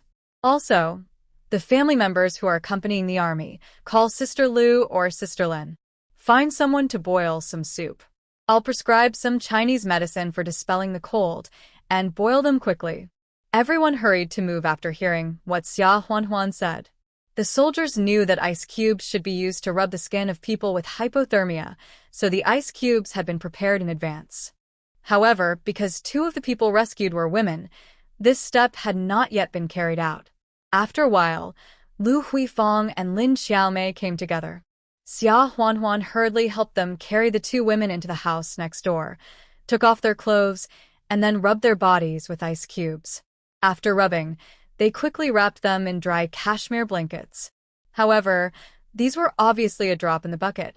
Xia Huanhuan gritted her teeth, took off her clothes, and only wore close-fitting clothes, then got into the blanket and used her body temperature to restore their body temperature faster. Seeing this, Lu Huifeng and Lin Xiaomei also quickly took off their clothes and followed Xia Huanhuan to warm the two people. The uncle who fell into the water, they were carried into the house by other male soldiers for treatment. Hot water was boiled, and a lot of hot water bags were filled and placed on the neck, armpits, and other places to speed up the body's temperature recovery. Coal stoves were also lit in the house to increase the room temperature. After more than an hour of hard work, the three finally regained consciousness and were saved. Xia Huanhuan then asked for the boiled soup and Chinese medicine for expelling cold to be brought over and fed to them. Then the army canteen also boiled some chicken soup and sent it over for them to drink to replenish their physical strength. They were allowed to rest until the next morning, and only then did they start to question them carefully when the three could talk. It turned out that they all worked in the state-owned fishery on the neighboring Emerald Island. The squad leader of the fishery assigned them to row a boat to feed the fry in the fish farms that were a little far away from the island and close to the kelp island. The family of three rowed a small boat with feed on the boat to feed the fish. When they came back from feeding the fish, they accidentally hit the floating ice on the sea. Fortunately, they were found by the patrol boat, otherwise they would be in great danger. Coincidentally, these three people were Yu Siju's family of three. Xia Huanhuan was also stunned when she heard Yu Siju's name. She seemed to have heard this name somewhere before, but Xia Huanhuan couldn't remember where she had heard it for a while. Yu Siju was obviously educated, with outstanding temperament and appearance. Her father was also gentle with glasses. Although her mother didn't look like she had any culture, she didn't seem to be the type of person who was sarcastic. Anyway, overall, they were different from the indigenous fishermen here. Xia Huanhuan probably knew that they should have the same status as Shen Wanxue and Yang Qiushi. The troops didn't say anything after hearing this, and let them rest for a few more days before sending them back to Emerald Island by boat. Xia Huanhuan was afraid that the cold evil in their bodies had not been completely eliminated, so she took out some Chinese medicinal materials from the space, prepared a prescription, and sent it over, intending for them to take it back and boil it. As soon as she arrived at the door of the room where they were resting, she heard the family of three inside whispering something. "Dad, I don't agree to go back immediately. I'd better listen to the troops and get well before going back." This was Yu Siju's voice. Yu's father sighed and said, "How can that be? We have been delayed outside for a day. What if the fishery thinks we are absconding and reports it?" Yu's mother suddenly whispered, "Siju, when you go back to Emerald Island, why don't you agree to the proposal of squad leader Wu?" Yu Siju did not answer. Yu's father interrupted, "Enough. How can you force Siju like this? That Wu looked so diligent and attentive before, and we thought he would be good to our daughter. So we just agreed. What's the situation now?" As soon as Siju rejected him, he retaliated against our family under the pretext of official duties. There is no need to prepare fish feeds so frequently in winter. He insisted on sending our family of three to feed it. Isn't it intentional? Our daughter can't marry such a person even if she never gets married in her life. Isn't this pushing our daughter into the fire pit? After hearing this, mother-in-law explained in a stammering voice, I am just afraid that he will retaliate against me again. It's okay for the two of us, but if anything happens to Siju, how can we live?" At the end of the words, her tone was already tearful. Father-in-law felt uncomfortable, as if a piece of tofu was stuck in his heart. After a while, he sighed and said, "Don't cry. Even so, you can't bow to evil forces. That kind of person. Even if Siju surrenders and marries him today, I'm afraid he will use all kinds of things to threaten Siju in the future." Xia Huanhuan was also quite shocked. There were so many twists and turns behind this matter. When she was hesitating whether to go back and come back later, mother-in-law suddenly said, Siju, you should write a letter or send a telegram to the third boy of the Fu family. Don't worry about your parents. You volunteered to come down to accompany your parents. Let the Fu family take you back to Beijing. Right. Our letters and telegrams are still subject to inspection on Emerald Island, but here, it should be better. You can send a telegram while you are here. Xia Huanhuan's heart moved. Beijing? A Fu family? There is naturally more than one Fu family in Beijing, but when she heard someone mention the Fu family, Xia Huanhuan still had a preconceived idea that it should be her family. Moreover, the name Yu Siju was a little annoyed, Mom. Didn't I tell you not to mention him again in the future? I've already said that I broke up with him a long time ago. He must have married and had children a long time ago. Besides, what is our status now? If I send a telegram or write a letter now, won't it harm their family? Yu's mother said aggrievedly. What should we do? Does our family have to be forced to death by that Wu? Yu's father quickly scolded. Hey! Keep your voice down. Someone heard it. After hearing this, Xia Huanhuan didn't know how to knock on the door and go in, so she left quietly, planning to come back to deliver the medicine later. However, before she could send it over, new news came from Li Zhan. The Yu family seemed to be in a hurry and wanted to go back to Emerald Island today. Li Zhan, like Xia Huanhuan, also saw that their identities were rather embarrassing, so he respected the wishes of the three and sent a boat to send them back. Considering that they were still weak, Xia Huanhuan was allowed to get on the boat and follow along. It just so happened that Xia Huanhuan had been muttering that it was boring to stay on the island alone and wanted to go out to see something, but she never had the chance, so this time it was justified. Although it was just to go to the Emerald Island next door, Xia Huanhuan was still very happy and got on the boat. The medicine was given to them on the boat. The three of them could not stop thanking Xia Huanhuan. Xia Huanhuan hesitated whether to ask if the Fu family they were talking about was the Fu family, and if the third boy of the Fu family was Fu Nanjing. However, she did not ask in the end. This family has a special status. If she asked, it would be fine if it didn't matter. But if it did, would it really implicate the Fu family? When she was dating Shen Wenxue and Yang Qiushi before, wasn't she afraid that Li Zhan's future would be affected? She was always cautious and careful. The Fu family is more important than Li Zhan. It attracted a lot more attention. The last time Li Zhan was detained, it was also because someone wanted to plot against the Fu family. Considering these, Xia Huanhuan finally endured not asking and planned to send a telegram to Fu Nanjing later to tell him about it. If the third brother knows this family, then make the next plan. It is not far from Haikai Island to Feitsue Island. It only takes 2 or 3 hours to go back and forth by boat. Xia Huanhuan has really been suffocated these days. Because she has just settled down and there is no one to take care of the triplets, she is worried, so she has not even gone to Beijing through space. Now she is standing on the deck, enjoying the wind and looking at the sea. I have never seen the sea in winter, especially the sea with floating ice. It has the atmosphere of the end of the world at the North and South Poles. Li Zhan saw her coming out to enjoy the wind, so he came over and smiled. You don't mind the cold. The sea surface is bare. What's so good about it?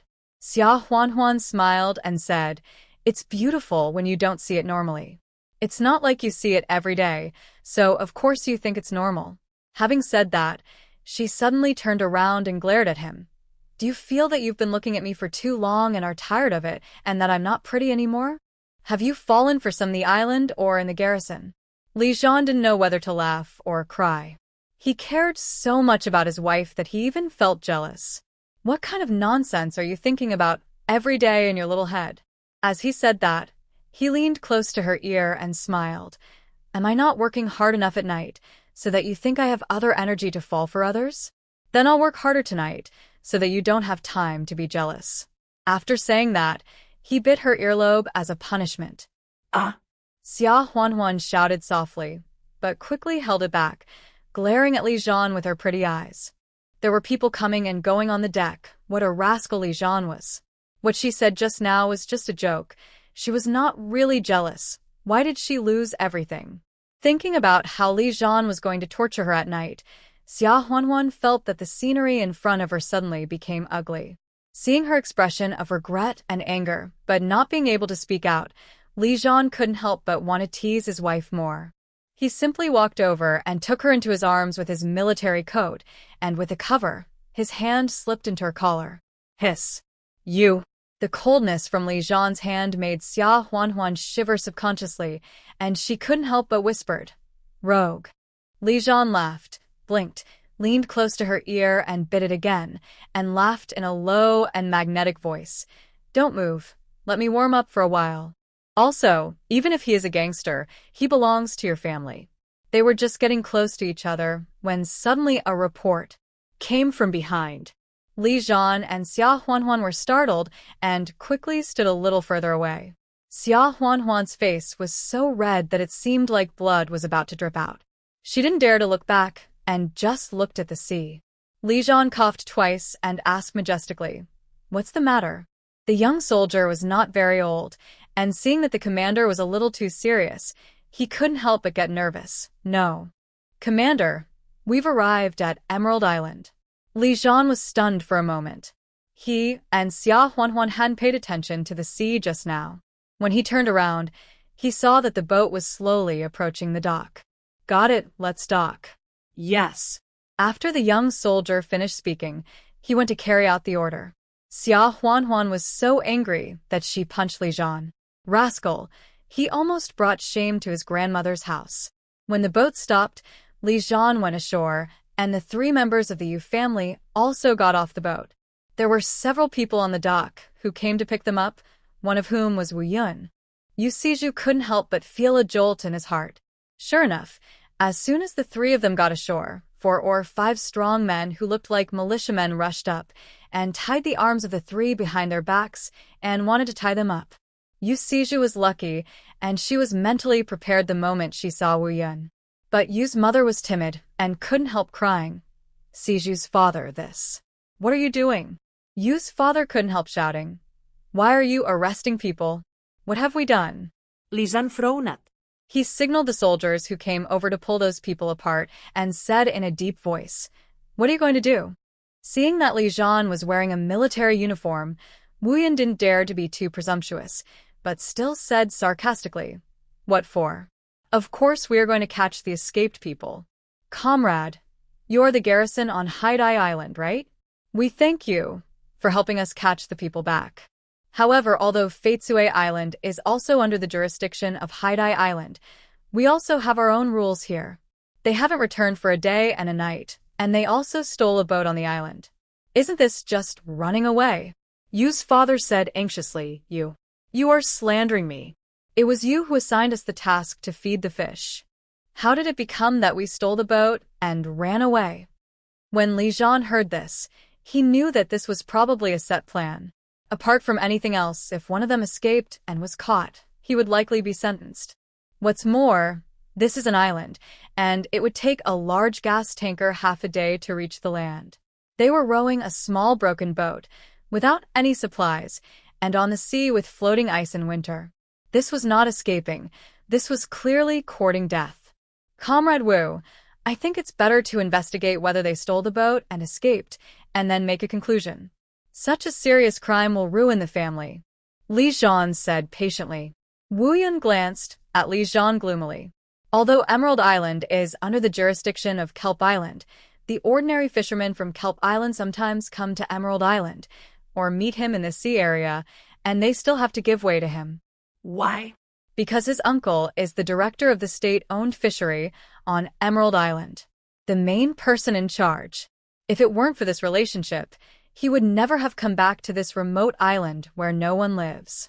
Later, he fell in love with Yu Siju on the island, and he pursued her sincerely for several years. He also took good care of the Yu family, and his affectionate and steady personality was well established. Of course, this was not only because of Yu Siju, but also the background of the Yu family.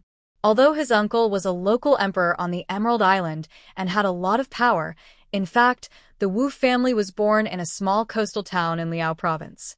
No matter how much they struggled, they would not have much future. It is said that the Yu family was very powerful in Beijing before, and Yu's father was an official in Beijing. Although he is down and out now, Wu Yun also has some of his own cunning and opportunism. What if the Yu family turns over again in the future? Once they turn over, as the son-in-law who helped them when they were at their lowest point, wouldn't he leave this broken island in a minute and go to Beijing to make a fortune? Even if the Yu family can't turn over in the end, Yu Siju is still the most beautiful woman on the island. He said that he would marry her, and he would definitely find a loan. If she wants to have a good time, she won't do it in a big way. She will just secretly trick the person into getting the taste of it. When she gets tired of him in the future, she can just dump him. She is the daughter of a poor family. Even if she wants to settle accounts with him, she has to see if she is qualified. Unfortunately, Wu Yun has been busy for a year or two, and the two old men in the Yu family have been taken down by him. Yu Siju is just adamant. No matter what he says, she refuses to accept him. Last time, she even rejected him outright. After Wu Yun went back that day, the more he thought about it, the angrier he got. Therefore, he deliberately arranged the most difficult and tiring work for the Yu family. Originally, he had already planned it out. He would accuse the Yu family of stealing a boat and absconding, and then capture them back to the island, and then threaten them to report to the higher-ups, and then force Yu Siju to submit. Unfortunately, the Yu family was lucky enough to be found and rescued by the patrolling garrison on Haidai Island. Now, Li Zhan has intervened again. How could Wu Yun not be angry? However, he dared to provoke ordinary fishermen on Haidai Island, but the garrison really didn't dare, so he had to be patient and said, "Even if we have to investigate before drawing a conclusion, we have to detain people first. If we just let them go home and they run away again, who can report to them?" Li Zhan knew he was a rogue after hearing his words and smiled. "How about this? You call the director of your fishery over. Your words don't count in this matter, so you should listen to the director." After hearing this, Wu Yun's face turned pale, but he could only follow Li Zhan's wishes and call the director, that is, his uncle director Wu Taizhu. Wu Taizhu was much more tactful than Wu Yun. He immediately agreed to send the three Yu family members back home and repeatedly said that it was a misunderstanding. He also wanted to keep Li Zhan on the island for dinner to apologize to him. It was the employees of their farm who didn't know how to appreciate it. They called Li the team leader or something like that. Li Zhan almost vomited after hearing these words on the stage. Naturally, he didn't eat the meal. Seeing that the matter was resolved, he went back. Xia Huanhuan watched the whole process. Although she didn't say anything, she thought that Wu Yun would not give up, so she whispered to Li Zhan, "Li Zhan, I think, why don't we take the three of them back to Haikai Island? I always feel that Wu Yun will not give up, and the director's surname is also Wu." Li Zhan frowned and said, "I think so too, but the three of them are under the jurisdiction of Director Wu after all. Although we are one level higher, we really don't ask to do this otherwise. I don't know what Director Wu and Wu Yun will say. I will send 2 people to stay on the island for a few days, which can be regarded as a deterrent to them." Xia Huanhuan nodded and said nothing more. It's easy to see the king of, but it's hard to deal with the little ghost. No matter how kind she is, she can't let Director Wu and Wu Yun catch Li Zhan's handle for a few strangers and make a fuss. Besides, there is not only this open way to help, there are many other secret ways. At that moment, Xia Huanhuan followed the boat and Li Zhan back. Li Zhan really left 2 people on the island. On the surface, they said that they would help guard the fishery for a few days to prevent anyone from trying to escape. In fact, they were secretly monitoring whether Wu Taizhu and Wu Yun deliberately made things difficult for the 3 members of the Yu family. On the boat back, Xia Huanhuan thought with regret that it was a pity that such a mistake happened and she couldn't go to Emerald Island to take a look. She heard from Lu Huifeng and Lin Xiaomei that Emerald Island produces pearl scallops. In addition to raising fish and shrimp, the state-owned fishery there also raises pearl scallops. When she was stockpiling goods, she really didn't think of buying pearl scallops, and she didn't even think of stockpiling pearls. So, she's been looking for an opportunity to go to Emerald Island to take a look. She was planning to see if she could get a few pearl scallops and put them in the space to see if she could cultivate them herself in the space. If she could produce a lot of pearls. Although it is of no use now, after it is released, pearls will be a hot commodity if she does business with foreign countries and exports. Even if it is not exported, the inland and northern parts of China may be a little later, but the southern Guangdong province is close to the port city and the Taiwan province. There are already many movie and TV stars in those two places, and the level of development is almost the same as that of Europe and the United States. Pure pearl necklaces, earrings, and other jewelry will definitely be very popular. As the place closest to the developed port city and the Taiwan province, Guangdong province will definitely be the first to start the business of processing pearls and making pearl jewelry. Moreover, even if it is not used to make jewelry, pearls also have medicinal functions. In short, although it has not been released yet, these must be prepared in advance. Even now, you can discuss it with Luo Chung first and ask him to inquire about the port city to see if there is a market and how the sales are. If the sales are opened in advance, after it is released in the future, you can be more than one step faster than others. Thinking of Luo Chung, Xia Huanhuan suddenly shuddered. She remembered where she had heard the name of Yu Siju. Wasn't it Luo Chung who told her? Luo Chung once told her that Fu Nanjing asked him to secretly send supplies to an island. And that girl was the one Fu Nanjing almost married. Moreover, Fu Nanjing has not married for so many years because of her. The girl's name is Yu Siju. After thinking of this, Xia Huanhuan was not calm. If it was just a stranger she met by chance, then she would be cruel and selfish and would not care about it. But now that she knows that she is very likely the object of her third brother's affection, she has to take care of this matter even if she doesn't care about the monk's face. Otherwise, how can she face her third brother in the future? After returning to Haidai Island, Xia Huanhuan thought about it and told Li Zhan about it. Upon hearing this, Li Zhan frowned slightly and said, I have heard that the third brother had a girlfriend who was about to get married, but I was on a mission outside at that time, so I heard about it but never met her. Later I heard that they broke up and the family tried to avoid mentioning anything. So it was her? Xia Huanhuan nodded and said, I am sure of that. I vaguely heard of this name. Regardless of whether it is true or not, it is better to believe it than not. I think that Wu Yun over there is the director of some fishery, and he will not let her family go, so we have to find a way to save them. As she said that, Xia Huanhuan told them that she planned to use space to secretly teleport to the island, and if Wu Yun did anything again, she would help. Li Zhan immediately disagreed. Nonsense. No, I absolutely don't agree. You haven't even been to Emerald Island. How do you know that you can avoid people when you teleport there?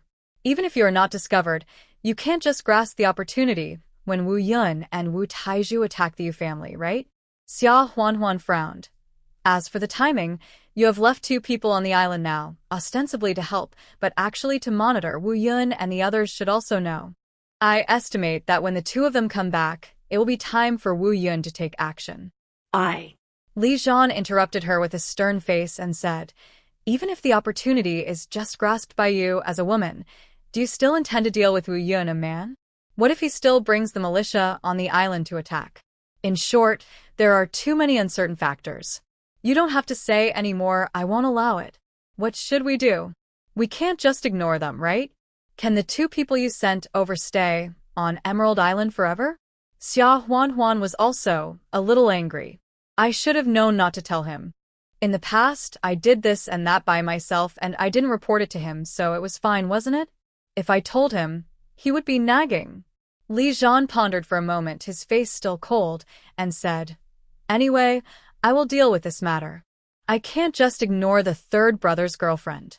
You hurry home and don't mess around. Otherwise, you'll see how I deal with you. After that, Li Zhan went back to the base without looking back. Xia Huanhuan. Although what Li Zhan said was quite right, Xia Huanhuan still felt that he was a bit chauvinistic. You want to see how he deals with her? What? Is he going to beat her up? Xia Huanhuan became more and more angry as she thought about it, and she didn't even cook his dinner. When Li Zhan returned home from the headquarters in the evening, the wolf cubs first rushed over excitedly and circled around him. Xiaowen, Xiaowu, and Beibei were doing their homework, while the triplets were making trouble. Xiaowen had no choice but to give each of them a pencil and paper and let them write and draw. Seeing Li Zhan enter the house, the 6 kids shouted in unison, "Fourth uncle!" Dad. The triplets stopped drawing talismans immediately, got up and ran over to hug Li Zhan's legs, raised their heads, and shouted affectionately, "Dad, we are so good today. Do you have any candies?" Ye wants candies. Yao Yao wants candies too, but Mommy Sue won't let me. Mommy, it's locked. Yao Yao pointed to the locked cupboard, gesticulating exaggeratedly and speaking unclearly, but it didn't stop him from being so sad. Li Zhan couldn't help laughing when he saw that Yao Yao, who was always calm and unhurried, was so anxious to get candies. However, he couldn't help it. "Did you do something to provoke Mom again, so she's angry?" Li Zhan asked, trying not to laugh. The triplets were in perfect harmony at this time, and they all shook their heads like rattles at the same time. "No. How can you not? Mom caught you 3 stealing white rabbit candies, so she locked you up. Humph. Stupid. You don't even know how to steal, so how could you just steal 1 bag? Can't you balance it out? And you've made me steal in the future. No, I can't even eat it anymore." Xiao Wu immediately retorted mercilessly and complained bitterly. Li Zhan raised his eyebrows slightly. "Stealing? Who taught you to steal?" When Xiao Wu and the triplets heard this, they immediately shut up with a strong desire to survive and dared not say anything. Xiao Wu shrank his head and said, It's something from home, so we." Li Zhan was patient, but still had a cold face and taught him a lesson. You can't steal things from home. If you don't ask your mother for things at home, but steal them when you go out in the future, you see delicious and fun things in other people's homes and you want them, why don't you just steal them? Wouldn't that make you a thief? You still think you're right? Things from home? What? In the future, the family will have to be on guard against you and lock up everything, right? Your mother just locked up the candy, and the punishment is considered light. If I catch you, I'll beat you with a belt. Xiao Wu and the triplets all hung their heads and listened to the lecture. After all, the triplets were a little young, and seeing Li Zhan getting so angry for the first time, their eyes were filled with tears. They pouted their lips and held back. But in the end they couldn't hold back anymore and cried wow. Tears flowing like money. Li Zhan. Didn't he just say a few words? I haven't beaten them yet. They're crying now. However, Li Zhan's expression did not ease. Stealing should never be tolerated. I feel sorry for them now. If I comfort them when they cry, it will hurt them. We must make them realize that they are wrong. The triplets were at a loss when they saw that they were crying, and neither their angry father nor their mother in the house came out to comfort them. Why is crying useless? Although it didn't work for their mother before, it was very useful for their father. Xiao Wen and Beibei put down their homework, came over and wiped their tears while sighing and said, "Don't cry, admit your mistakes to your father quickly, and don't dare to make them again." When the triplets saw that someone was comforting them, they immediately became arrogant. Not only did they not admit their mistakes, but they lay on the ground 1 by 1 and 2 by 3 and started to act like a spoiled child. Li Zhan was so angry that he originally planned to scold them and not pursue the matter after he knew he was wrong. As a result, these 3 rascals got even more excited. He immediately untied his belt. In fact, he was definitely reluctant to beat them, so he just took it off to scare them. As soon as Xiao Wen saw the situation escalate, she quickly ran over and hugged Li Zhan's legs to stop him from unbuckling his belt, saying, "Fourth uncle, calm down. Yan Yan and the others already know they are wrong." She winked at Beibei. Beibei received her brother's look and quickly ran to the inner room to find Xia Huanhuan for help. In fact, Xia Huanhuan had been secretly paying attention to the development of the living room since Li Zhan entered the room. Who hasn't experienced children stealing things when they were young? Children's sense of sovereignty has just been established. It is normal for them to want what they like and not share what they have with others. In contrast, their sense of good and evil is much weaker. They just take what they want and steal it. The method is not important at all. They don't realize that they are wrong at all. She locked the cabinet and taught the children a few words, and the matter was over. The triplets committed suicide by going to Li Zhan to complain, which caused the current lawsuit.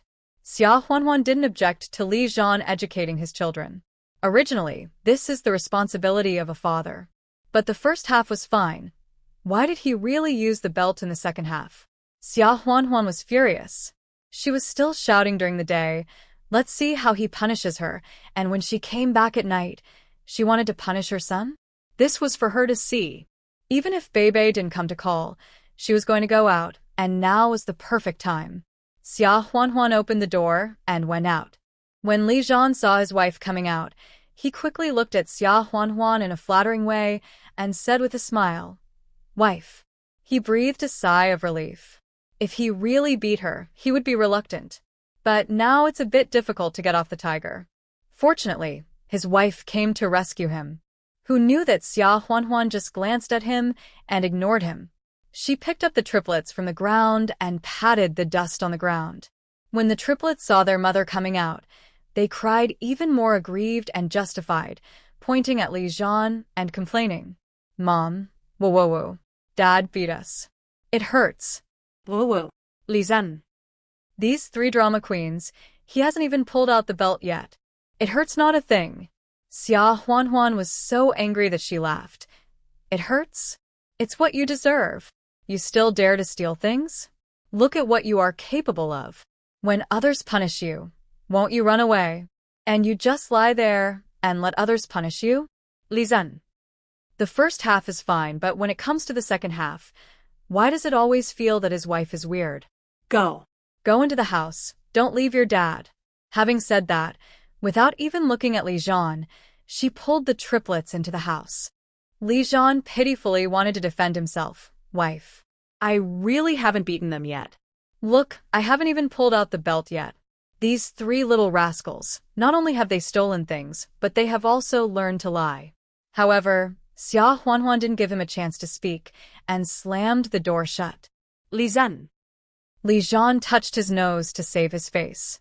"Xiaowen, what are we having for dinner? Why hasn't your mother called for dinner yet?" Xiaowen looked at Li Zhan with some confusion. "Fourth uncle, we have all eaten. Didn't my mother say that you wouldn't be coming back to eat tonight? So I didn't make your—" As if in silent protest against Xiaowen's words, Li Zhan's stomach suddenly growled loudly. "Li Zhan. This is so embarrassing. Xiaowu, this fool, is still talking about something else. Fourth uncle, why is your stomach growling? Didn't you eat enough in the cafeteria?" Li Zhan said unhappily. "Go away. Go do your homework." At this moment, Li Zhan also realized belatedly that he might have upset his wife. But he didn't do anything. This anger was inexplicable. Xia Huanhuan was listening to the noise outside in the inner room. When she heard Li Zhan's stomach growling, she couldn't help laughing at first, and then she felt distressed and regretful. Anyway, although there is a cafeteria in the base, no matter how busy Li Zhan is, he will try to come home for dinner, and he also said that the family should eat together. No matter how angry she is, she should not cook for him. Moreover, the handling of the triplets just now was a bit too emotional, a bit of revenge. The triplets stole something, although they stole things from home, but it was still wrong. Li Zhan is the father, and there is nothing wrong in teaching his sons a lesson. But beating them with a belt was a bit ill-considered. She went out and carried the three little ones into the house, and said to them that Li Zhan did something wrong, and the triplets did nothing wrong. In the future, will the triplets still listen to their father's teachings? The couple can have conflicts, but they should not destroy his dignity in front of the children. Xia Huanhuan thought about it, then sighed, called the triplets who had forgotten about it, and played with their own wooden guns, and said seriously, "You three, go apologize to your dad later." Seeing how serious their mother was, the triplets were a little timid. Yan Yan still complained, "Mom, Dad beat us." Xia Huanhuan glared at him dimly. "Did he really beat you? Stealing is fine, but you also learned to lie? Why don't you go to heaven?" Yan Yan, who was discovered, lowered his head and dared not speak. Although they were young, they still knew that in front of their mother, the more unreasonable they were, the heavier the punishment would be. On the contrary, their father was the easy one to talk to. When their mother asked them to apologize, The triplets Jianu had to hang their heads and line up to apologize and admit their mistakes. Li Zhan saw that they were lined up in the same row and then said in unison, "Dad, I'm sorry. We poked." Poked. Li Zhan took a look at the room they came out of, and he knew that he should have designed a plan to ask his wife to let them come over to apologize, so he deliberately put on a stern face and asked, "Why is it wrong?" Well. "No, I shouldn't steal the candy period to eat. Jeg sier unnskyld. And I shouldn't lie and say that Dad beat us." Yen added. Well.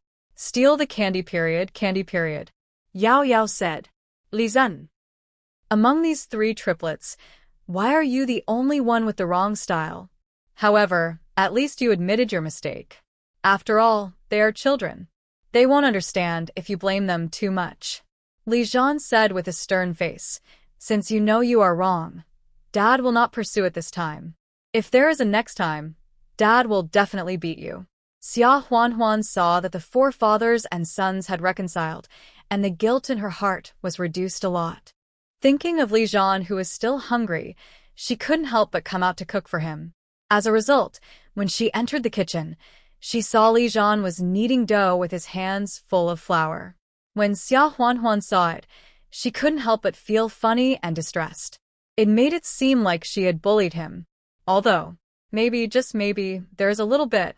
She sighed, washed her hands, walked over, and said, "Get out of the way, let me do it."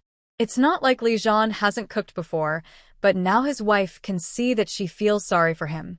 No matter how stupid he is, he can't say that he can roll noodles without his wife's intervention. Stepping aside obediently, Li Zhan looked at Xia Huan with pitiful eyes. "Wife." Xia Huan felt even more guilty. Li Zhan said he would punish her. Wasn't it because he was worried that she would put herself in danger again? So he said that in anger? Why didn't she cook for him? Xia Huan was speechless when she saw Li Zhan's pitiful look and said, "What are you doing? Go wash your hands and make a fire." Li Zhan chuckled, nodded, and said, "Oh, as long as Huan is willing to talk to him, it means that she should not be angry with him." Although he is still a little confused about why Xia Huan is angry, Xia Huan rolled the noodles and took out some fresh shrimps, shellfish, squid, etc. from the space, washed them, and stir-fried them in a pan. Use the shrimp heads to boil a little seafood soup and put it into the bowl. Then cook the noodles. After it is cooked, put the noodles into the bowl of seafood soup, mix them evenly, and a bowl of hot seafood soup noodles is ready. Li Zhan took the bowl and ate the noodles in no time. While slurping the chewy noodles, he asked, Huan, were you angry just now?" Why? "Did I do something to make you angry?" Xia Huan refused to say at first, but later she was annoyed by being asked, and then she said angrily, "Don't you like to deal with people? Let me see how you deal with me during the day, and when you come home at night, you have to beat a few brats with a belt." Captain Li is now in a bad mood and is going to beat his wife and children. Li Zhan was stunned.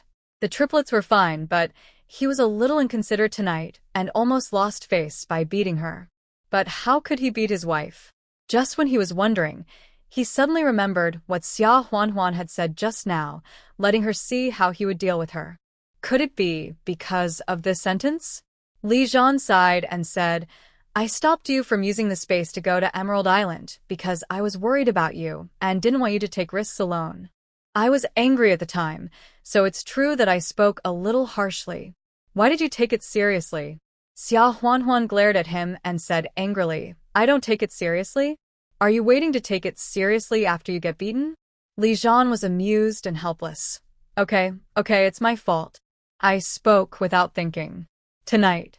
No, from now on, I will let you deal with me. Is that okay?" Xia Huan laughed out loud. In fact, after she calmed down, she naturally knew that Li Zhan said those words because he was worried about him and afraid that she would do something behind his back. She was also used to doing her own thing and being free. She was not convinced and got angry when he suddenly controlled her like that. Xia Huan glanced at Li Zhan and said, "That's better." That night, Xia Huan regretted that she forgave this rascal too early. Li Zhan hugged her, leaned close to her ear, smiled softly and teased, "Wife, aren't you going to punish me? I lay down obediently, and you don't have any strength? Be good, try harder, do you want me to help you?" As he said, he moved as if playing a prank. Xia Huanhuan's body softened, and she fell on him. She was so angry that she couldn't even speak. "Li Zhan is a rascal." Early the next morning, Li Zhan said calmly, "I have arranged everything for third brother's partner. The two people who stayed on Emerald Island will pretend to come back in 2 days. However, I have already sent someone else to the island. Someone will secretly monitor the situation of the Yu family. If Wu Yun and Wu Taizhu dare to attack the Yu family, someone will come out to rescue them immediately." Xia Huanhuan looked at Li Zhan and asked, "Really?" Li Zhan nodded and smiled. "When have I ever lied to you?" But He lowered his voice and said, "Don't go out and talk nonsense about this. Our people on Emerald Island are still in disguise. If the news leaks out now, they will be in danger." Xia Huanhuan nodded naturally after hearing this and said, "I'm not a child. Can I go out and talk nonsense?" However, Xia Huanhuan was still a little strange. The incident with Yu Siju's family happened in the past 2 days. Even if Li Zhan sent someone to disguise himself and sneak into Emerald Island, but Wu Yun and Wu Taizhu are not fools. The island is so big, can't they tell at a glance whether it is a stranger on the island? How did Li Zhan's people get through? However, since Li Zhan said so, she still believed him. On Emerald Island, the Yu family did spend a few days of peace and quiet. Neither Wu Yun nor Wu Taizhu came to cause trouble. However, on the 3rd night, the Yu family had already gone to bed. Suddenly, the door was kicked open. Father Yu, Mother Yu, and Yu Siju were all awakened. However, before they could get dressed and get out of bed, the intruders had already pulled the 3 of them off the bed and pressed them to their knees on the ground. Mother Yu was so scared that her face turned pale, and she couldn't even speak clearly. Yu Siju was trembling all over, but she tried to calmly comfort her mother. "Mom, don't be afraid. It's okay." Father Yu asked tremblingly, "You? Who are you? Why did you break into my house so late at night?" At this time, a person walked into the room leisurely. The Yu family widened their eyes in shock and disgust. "Wu Yun, what right do you have to let these people break into my house? Captain Li should have testified for us last time, and we didn't run away at all." Wu Yun sneered. "Maybe not last time, but tonight it probably happened." Yu's father's face turned pale, and Yu Siju also looked up suddenly, staring at Wu Yun in shock, and said, "Wu Yun, what do you mean?" Wu Yun glanced at Yu Siju with lustful eyes. Because she had already gone to bed, Yu Siju was only wearing a thin, close-fitting dress, which made her figure look exquisite and attractive. Wu Yun smiled. "Siju, don't worry, you will know in a while." As he said that, he ordered his men, "You, immediately get these 2 old guys on the boat, move them farther away, and then throw them into the sea to feed the fish." Yu's father and mother's faces turned pale in an instant, and they trembled all over. They knew that Wu Yun was a mean person, but they didn't expect him to be so cruel. Yu Siju widened his eyes in horror. "Wu Yun, you are crazy. You are committing a crime. How dare you?" Wu Yun sneered. "You can see if I dare. What are you still standing there for? Get them out." As expected, several men immediately grabbed Yu's father and mother and dragged them out the door. "No." Yu Siju rushed over to stop them, but was tightly grabbed by Wu Yun's men and couldn't move. "Help! You can't!" Yu's father and mother also struggled to shout, but someone stuffed a cloth in their mouths, blocking them tightly, and they were dragged out involuntarily. "Wu Yun, let my parents go. Whatever you want, I agree to it." Yu Siju shouted desperately. Wu Yun smiled triumphantly. "If you don't accept the toast, you will be punished." If I had known that he was crazy, I would have played the role of a kind young man and taken action earlier, and I would have gotten the person long ago. "Wait a minute." Wu Yun waved his hand at his men. Sure enough, they stopped pulling Yu Siju out. Yu Siju cried and tried to stop her from doing stupid things. Wu Yun walked towards Yu Siju, grabbed her, and forced her to look up at him. "Yu Siju, I find you are a witch. You didn't care when I was pampering you, but now you are in my hands, aren't you?" As he said that, he suddenly tore open the front of Yu Siju's clothes. With a swish, the clothes were torn, revealing the small vest inside. Her fair skin seemed to be frozen transparent in the winter night. Yu Siju's face was also pale, but she just stared at Wu Yun coldly, without crying. Only the trembling of her body revealed her emotions. At the moment when she called Wu Yun, she was actually ready. Wu Yun, you can do whatever you want. Let's go to the inner room. Yu Siju begged in a low voice. At least, give her some face. Don't do it in front of so many people, especially her parents. Wu Yun slapped her hard and sneered. Go to the inner room? Yu Siju, do you really think of yourself as a treasure? Today I'm going to do it in front of so many people, in front of your parents. Not only that, my brothers have long wanted to taste you. Yu Siju didn't expect this man to be so shameless, and she couldn't help but struggle desperately, but Wu Yun kicked her again, and then asked his men to hold her down. The others also laughed and made a fuss. Wu Yun had a smug look on his face, and the frustration of being rejected before was now high-spirited. He untied his belt and was about to do it. Suddenly, the door was kicked open with great force. A group of soldiers in military uniforms rushed in, led by Li Zhan. He shouted coldly, "Don't move." Everyone was stunned. Wu Yun looked at the soldiers falling from the sky in astonishment, and then said angrily, "Who are you?" "Captain Li, you should know who I am. I am the nephew of the fishery director Wu Taizhu. You dare to arrest me?" Li Zhan sneered, "I know. Wu Taizhu has been arrested. The charge is suspected of abusing his position to secretly sell state property to neighboring countries and using this business to engage in espionage activities and sell out state secrets. The man was caught red-handed. Since you are Wu Taizhu's nephew, you've been following him around all these years, and you can't escape the connection. Add one more thing." Li Zhan glanced at the disheveled Yu Siju, frowned slightly, and said, "Trying to two women. Wu Yun, you and your uncle will just have to spend the rest of your life in jail. Take them away." After hearing Li Zhan's order, the other soldiers immediately arrested Wu Yun and his men. Wu Yun knew that what he and his uncle had done over the years was punishable by death, and he still tried to resist. He suddenly took out a wooden gun, pulled up Yu Siju, and pointed the mouth of the gun at Yu Siju's temple, holding the hostage.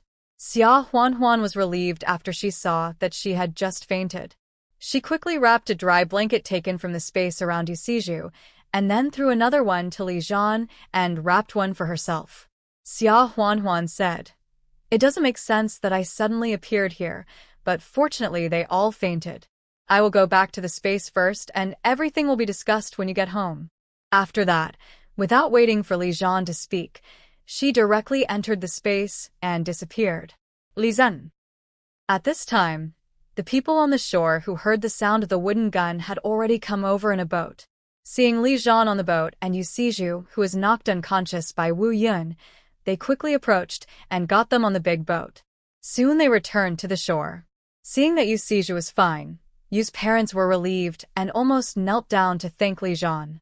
However, Yu Siju had a high fever that night because of falling into the water and being frightened. There was only one local barefoot doctor on Emerald Island. When the islanders were sick, those who can afford it have to go to the resident hospital on Haidai Island for treatment.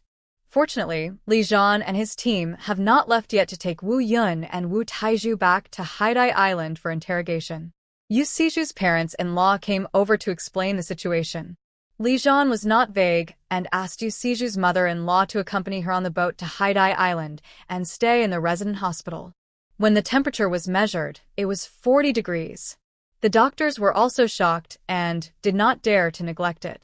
They gave her antipyretics and intravenous drips.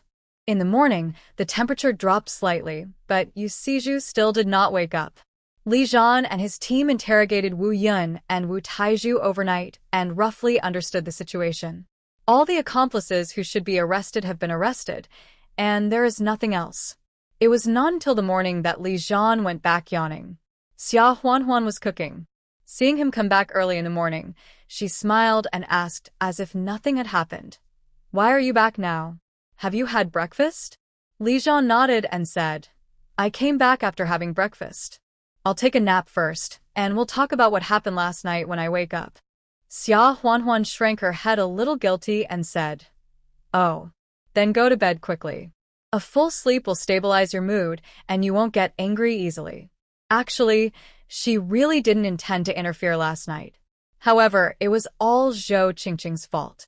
She boasted in front of the wives in the garrison, saying that her man was going to Emerald Island on a mission tonight to catch a hidden villain. If he succeeded, her man would be promoted to the next level. After hearing this, Xia Huanhuan couldn't help but feel moved. When Li Zhan went out early in the morning, he also said that he had to work overtime tonight and didn't want to cook for him. Could it be? It was also about Emerald Island?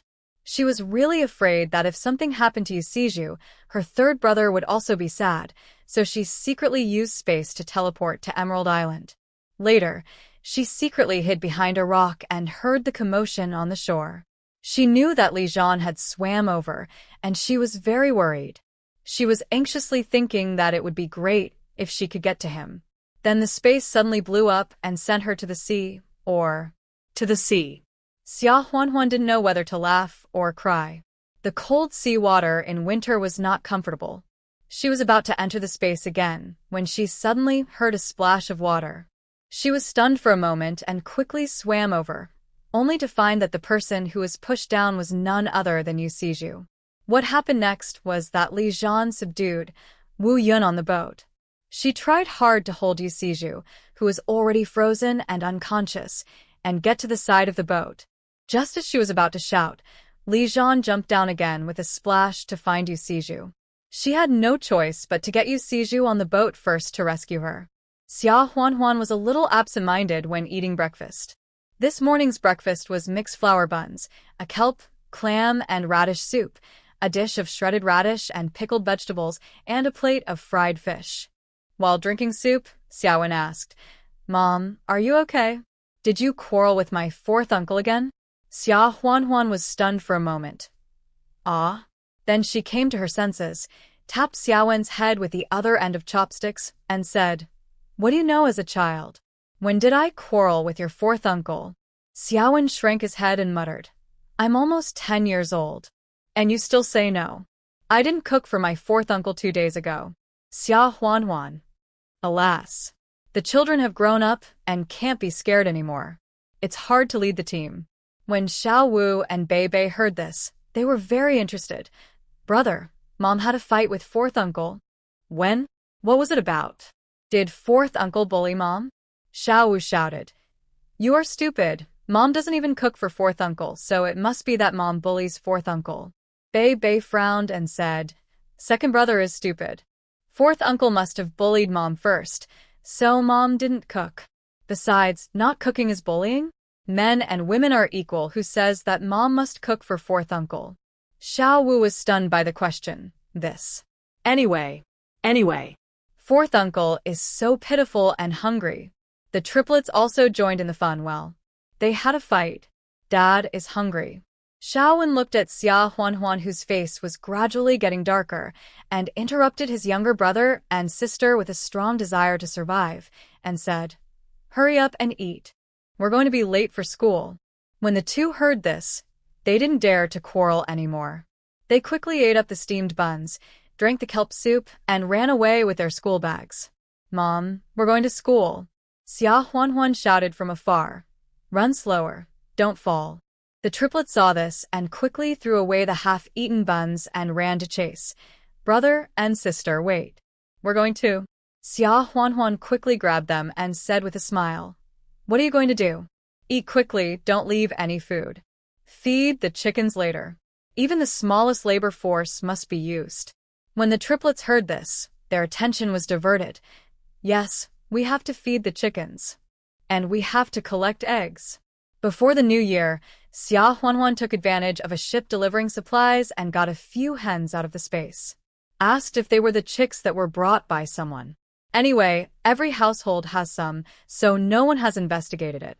After raising them for a few months, the chicks have grown up and started laying eggs. The 3 cubs were trying hard to eat. Suddenly, Yan Yan looked up and asked out of the blue. Mom, the chickens have come by boat. Where is the sheep? When will the sheep's boat arrive? Xia Huanhuan was absent-minded and didn't react for a while. What sheep's boat? Yan Yan frowned and stared at her suspiciously. Xia Huanhuan suddenly remembered that when the triplets were clamoring for chickens and sheep last year, she seemed to lie that the sheep and chickens would also come by boat, and changed the subject. Unexpectedly, the three little guys still remembered it. Sheep. You have to wait a while. Hurry up and eat, you see. The wolf cub eats faster than you. When the wolf cub heard it was mentioned, he immediately whiffed proudly. The steamed buns, fish bones, fish meat, kelp, radish, etc. in the dog food plate had been eaten up. After dinner, Xia Huanhuan pulled a large cabbage from the yard, peeled off the outer leaves, chopped it up with a knife, put it in a small bamboo basket, and asked the triplets to feed the chickens. In order to keep the house, the chickens in the yard were full of chicken, so Xia Huanhuan used a fishing net to separate a chicken coop from the corner of the wall, and asked Li Zhan to go in and clean it regularly, and then use it to water the vegetable garden in the yard, which can be regarded as a pure natural fertilizer. Xia Huanhuan watched the triplets feeding the chickens for a while, and the wolf cubs were also circling around them. Then she went into the house, entered the space first, took out some fresh ribs, chopped them into small pieces, and prepared to make sweet and sour ribs. She also took out a chicken, a handful of matsutake mushrooms, ginseng slices, wolfberries, etc., to make chicken soup. These two are both Li Zhan's favorites, so I can only hope that he will not be so angry after eating them. After the chicken was prepared, it was put into a pot with cold water to remove the foam, and then it was transferred to a casserole. After adding water, green onion, garlic, ginseng slices, angelica, red dates, etc., it was placed on the stove and slowly simmered. Just after these were done, Li Zhan woke up. Xia Huanhuan felt a little guilty and asked with a smile, "Are you awake? Are you hungry? I'll get you a bun?" Li Zhan glanced at the yard and saw the triplets playing frisbee with the wolf cub, so he said with a stern face, "Come in." Xia Huanhuan sighed and went in resignedly. It seemed that he was still angry. Li Zhan hugged his shoulders. "Tell me, why did you do something when I didn't allow you to do it?" Xia Huanhuan chuckled. "I'm worried about you." Then he told her what happened yesterday. But you still have the nerve to say that to me. You didn't let me take the risk, and you jumped into the sea by yourself to swim after the fugitive ship. It was such a cold weather, and that guy named Wu Yun had a gun in his hand. If it weren't for this, would I have risked using space teleportation to the sea? Li Zhan didn't expect that he, who was right, would become the unreasonable one while talking, and he didn't know what to say for a moment. After holding it in for a long time, he finally said, "It's my duty." Wu Yun has hostages in his hands. If I send a boat rashly, what if he gets desperate? Xia Huanhuan glanced at him and said sullenly, "Even if that's the case, didn't you think about me and the children when you jumped into the sea? Are you so confident that you can catch up with Wu Yun's boat? The water is so cold. What if you freeze to death and have no strength? The sea is so big, who will save you?" Seeing his wife like this, Li Zhan's anger had long disappeared, and he said softly, "Didn't I order them to chase me by boat 10 minutes after I get into the water? I won't take risks alone." Xia Huanhuan frowned and looked at him, and said nothing. Li Zhan sighed and said, "Huanhuan, come here." Xia Huanhuan walked over and was held in his arms. Li Zhan whispered, "Is it okay for me to apologize?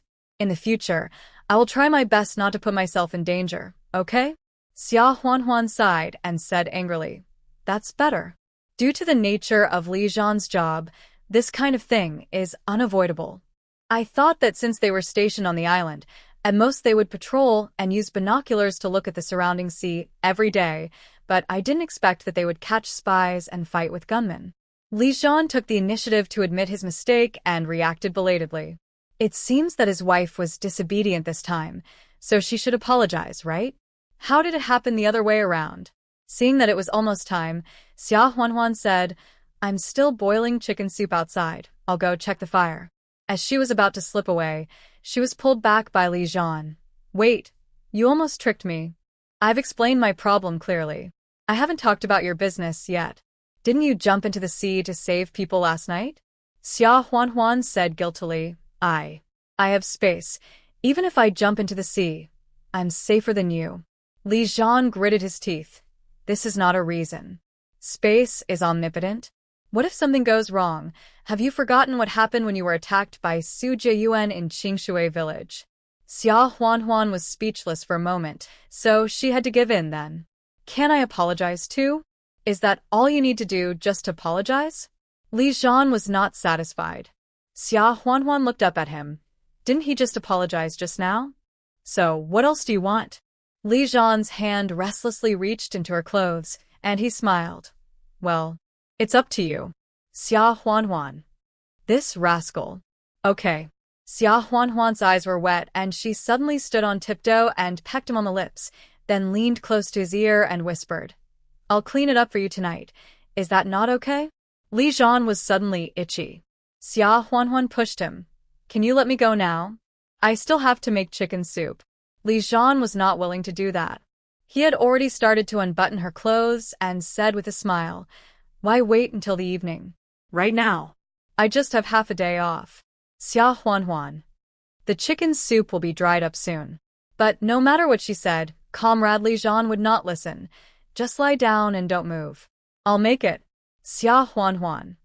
The triplets played in the yard for a while, and when they got tired of playing, they came into the house, ran to the bedroom and knocked on the door. Mom. Dad.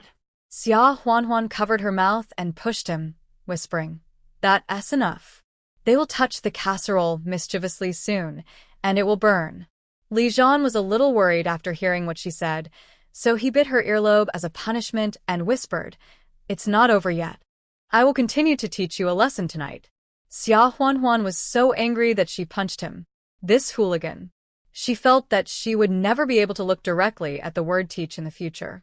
When the triplets saw their father open the door, they came over excitedly and grabbed Li Zhan's fingers or clothes, saying, Dad, let's go see the big ship. Let's go see the big ship. They talked about wanting to see the ship every day, and Xia Huanhuan told them to wait for their dad to come back and take them there. Now they remembered this. Li Zhan picked up Yao Yao lovingly and said, Let's go. Dad will take you to see the big ship. Xia Huanhuan waited until the four of them had left the house before she got up and went outside to check the casserole on the stove. Li Zhan had just added water, so it wasn't burnt dry. Seeing that it was almost done, she cut the matsutake into pieces, put the wolf berries in together, and continued to simmer over low heat.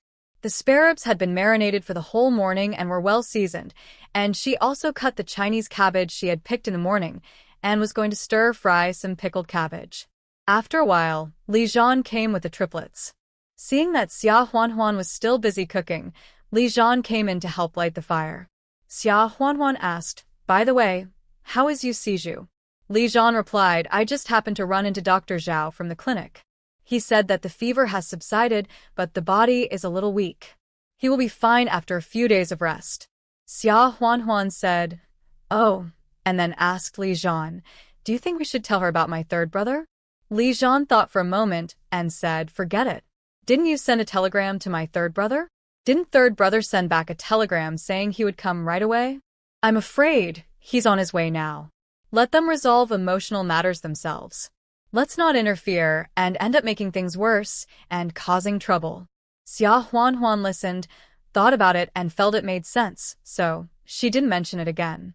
Then I'll go to the clinic and give her some chicken soup to nourish her body so she can get better soon. After lunch, Xia Huanhuan filled an aluminum lunchbox with chicken soup and went to the clinic. The last time the Yu family of 3 were rescued, Xia Huanhuan had checked their pulses. Yu Siju naturally remembered that, but she didn't remember much about what happened at sea last night and thought it was Li Zhan who saved her. Is that you, Comrade Xia? Guomin.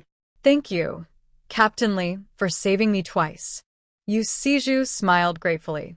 Although he was still very weak, it could be seen that he was not seriously injured. Xia Huanhuan put the aluminum lunchbox on the table and said with a smile, I have stewed chicken soup at home, so I sent some to you. If you drink a little, you will get better faster. Comrade Xia, how can this be? There are meals here, and I have eaten them all. Xia Huanhuan smiled. Don't call me Comrade Xia. If you don't mind, just call me Huan Huan. I have brought it here. Can you still ask me to take it back? If you despise us for being uneducated and unworthy of sending you chicken soup, then I will take it back. Yu Siju listened and said quickly, Comrade Xia. No, Huan Huan. You and Li Zhan have saved me and saved the lives of our family. What right do I have to despise you? In this case, I will not be ungrateful. I will drink it. Xia Huan Huan smiled. That's right. By the way, what's the matter with that Wu Yun? I heard from others that it seems that he has been pursuing you. Yu Siju was shocked. From what she heard last night, Wu Yun might be a spy. He has been pestering her for a year or two. Although she rejected him in the end, in the eyes of others, she might be regarded as Wu Yun's object. This is no joke. Xia Huan Huan is the wife of Captain Li. Is he here to trick her? She did not dare to hide anything and told her about Wu Yun's pestering her in the past few years. She said, Huan Huan, believe me. And my parents, we definitely don't know what Wu Yun did behind her back, and we have never done it with him. When Xia Huan Huan heard this, she knew that she had misunderstood the meaning of her question, and hurriedly smiled and said, Sister Yu, you are older, so I dare to call you sister. I am just asking casually, and I have absolutely no intention of doubting you or trying to trick you. Don't think too much. In fact, she was still somewhat evasive. According to what Luo Cheng had said before, Fu Nanjing and she had not seen each other for several years. Although she agreed with Li Zhan that emotional matters should be left to the parties involved to deal with. However, if Yu Siju really had an affair with that Wu Yun, then she would feel bad for Fu Nanjing. Fu Nanjing was her third brother after all, and she couldn't just watch him get cheated by a woman, right? After a few more gossips, Xia Huan Huan left with a smile. The next day, Yu Siju was worried about her parents on Emerald Island, so she applied for discharge from the hospital and took a boat back to Emerald Island. Because of the incident between Wu Yun and Wu Taizhu, and Wu Yun's breaking into Yu's house late at night, some bad rumors spread. Have you heard about it? It's about Yu Siju.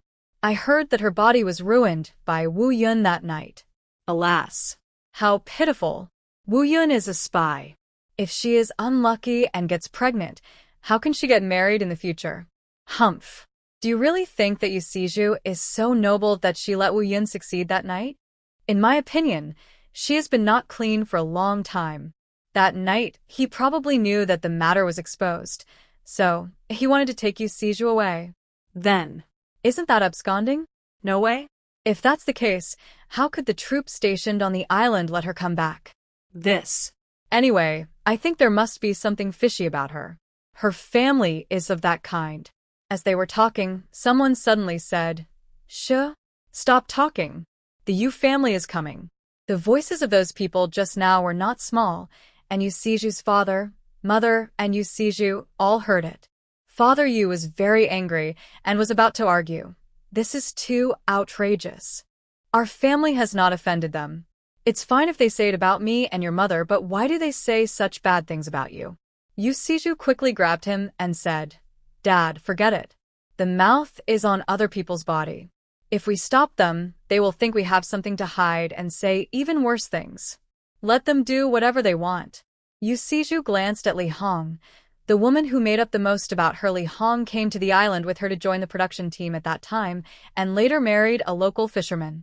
Seeing Yu Siju being pursued by Wu Yun, she has always felt unbalanced, so this time she spread these rumors and bad words wantonly. Li Hong saw Yu Siju looking at her, and she also looked at Yu Siju arrogantly. Humph! What's wrong with her marrying a local fisherman? Although Yu Siju has not married yet, her reputation is ruined now. Let's see how she will marry in the future. Yu Siju ignored her. However, she didn't make Li Hong feel good either. Within 2 days, Li Hong was caught in bed with a squad leader from the fishery by her husband. Li Hong was beaten up and became the laughingstock of the whole island. The messages about Yu Siju were naturally suppressed, but the consequences of those rumors did not disappear. There were many single young men on the island who wanted to marry Yu Siju because of her looks and cultural temperament. After this incident, even if those young men were still willing, their families were not willing. Yu Siju felt that no one came to offer her courtesy, which made her feel much more relaxed. As for getting married, maybe she would never get married for the rest of her life. As Li Zhan expected, Fu Nanjing had already arrived at the dock. It happened that the wind and waves were strong those days, and the ships stopped sailing. When the ships were clear, he quickly boarded the ship and rushed to Haidai Island as soon as possible. Xia Huanhuan and Li Zhan went to the dock to take him home. Fu Nanjing brought all the elementary, junior high, and high school textbooks that Xia Huanhuan wrote to him to find last time. In addition to the textbooks, there were naturally a lot of things that Fu Weixin and his grandfather asked him to bring, but Fu Nanjing left in a hurry, so he didn't bring much. The main purpose of Fu Nanjing's coming this time was for Yu Siju, so he didn't waste time and asked about Yu Siju's situation directly. Li Zhan didn't hide anything and told her about how Yu Siju was retaliated by Wu Yun because she refused Wu Yun, and then she was taken hostage to the sea and fell into the water and got a serious illness. Third brother, I'm sorry, it was also because we didn't consider it carefully when we took action that Wu Yun succeeded and caused Comrade Yu to suffer so much. Fu Nanjing felt really distressed when he heard this, thinking that she had suffered so much in such a short period of time. She has been on this island for so many years, and there are probably more things he doesn't know. Fu Nanjing patted Li Zhan on the shoulder and said, "It's none of your business. It's me. I came to find her too late." Back then, Yu Siju broke up with him firmly and said that her family had already arranged another fiancé for her. The fiancé even had a name, and they would soon go to the island to work in the countryside together. In a rage, he ignored Yu Siju and even got angry when someone mentioned her name. 3 years passed like this. When he heard that her fiancé had brought his wife and children back to Beijing from the island where they worked in the countryside to visit relatives, he went there, wanting to secretly take a look at her, even if it was just to know how she was doing. Even if to see her child. But when he looked over, he found that the wife of the fiancé was not Yu Siju at all. Fu Nanjing thought that the man had abandoned her after having an affair with her, so he went up and punched him without saying a word. Fortunately, Luo Chung stopped him. Later, after asking, he found out that the man's original fiancée was his current wife, and that he was with her. Yu Siju was just an ordinary classmate. Moreover, the island they went to was not the same as Yu Siju's. Fu Nanjing was completely confused. He checked again and found out that she did not go to the southern island with others, but went to the bitter cold Emerald Island with her parents. He originally wanted to go to her impulsively, but at that time, the situation happened to be serious. The Fu family had been made a fuss because of helping to get Yu's father out of prison. He couldn't hurt the whole family for his children's private affairs. This matter was delayed again. He secretly sent telegrams, letters, and packages, but they were all returned by Yu Siju. He even secretly went to Emerald Island to find Yu Siju, but Yu Siju did not refuse to see him.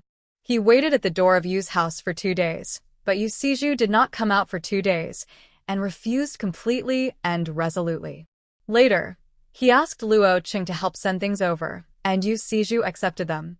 The last time he came to send Xia Huanhuan and Li Zhan, he was already at the door, so he should have rushed to meet her regardless of the consequences. She refused to see him, refused to respond to his letters and telegrams. It must be because she was worried about getting him into trouble. That's why she drew the line so decisively. If she really didn't love him anymore, then why didn't she want to get married for so many years? If they had met regardless of the consequences last time, she wouldn't have suffered all these hardships again, and almost drowned in the sea. Fu Nanjing didn't want to delay it all this time, and asked, "Li Zhan, is there a boat to Emerald Island today? Can I take it?" Li Zhan also knew that he was anxious, so he nodded and said, "There is a boat going there in the afternoon." Xia Huanhuan was a little worried, and after hesitating for a moment, she still said, "Third brother, you should be mentally prepared. Sister Yu now has a bad reputation on the island. If you hear anything, don't get angry." Fu Nanjing was stunned for a moment, then nodded and said, "Don't worry. Third brother is not such a shallow person. If he could let it go, it has been so many years, he should have married and had children long ago." Since it has been delayed until now, I am afraid that I can't let it go in this life. So, how can I let these unfounded rumors affect my mind? That afternoon, Fu Nanjing took a boat to Emerald Island. Xia Huanhuan had always wanted to go there to see the pearl scallops, so she entrusted a few children at home to Lu Huifeng, asking her to help take care of them for an afternoon, and then she went there. When she got to the shore, she didn't want to be a light bulb, so she asked the fishermen on the island about pearl oysters, but the answer she got was somewhat disappointing. Pearl oysters are warm, loving shellfish. It's not that there are none on Emerald Island, but they are only available in the summer when the temperature is high. Now it's winter, there are none. Xia Huanhuan sighed. It seems that she can only wait until spring and summer when pearl oysters begin to reproduce into pearls. She can raise seafood in her space, so marine pearl oysters are naturally not a problem, but she has to wait until summer to get the shells into the space. Seeing that the plan for pearl oysters failed, Xia Huanhuan went to the market on Emerald Island to take a look. The scale of the market here is not large, and some of it still retains the degree of bartering. After all, the management is looser than on land, so it is semi-public. Xia Huanhuan strolled around and bought some dried scallops and dried fish. Fu Nanjing went directly to the state-owned fishery to find Yu Siju. The fishery here has enclosed 1/3 of the coastline of Emerald Island and opened a gate on the island. Those who work in the fishery enter and exit through the gate.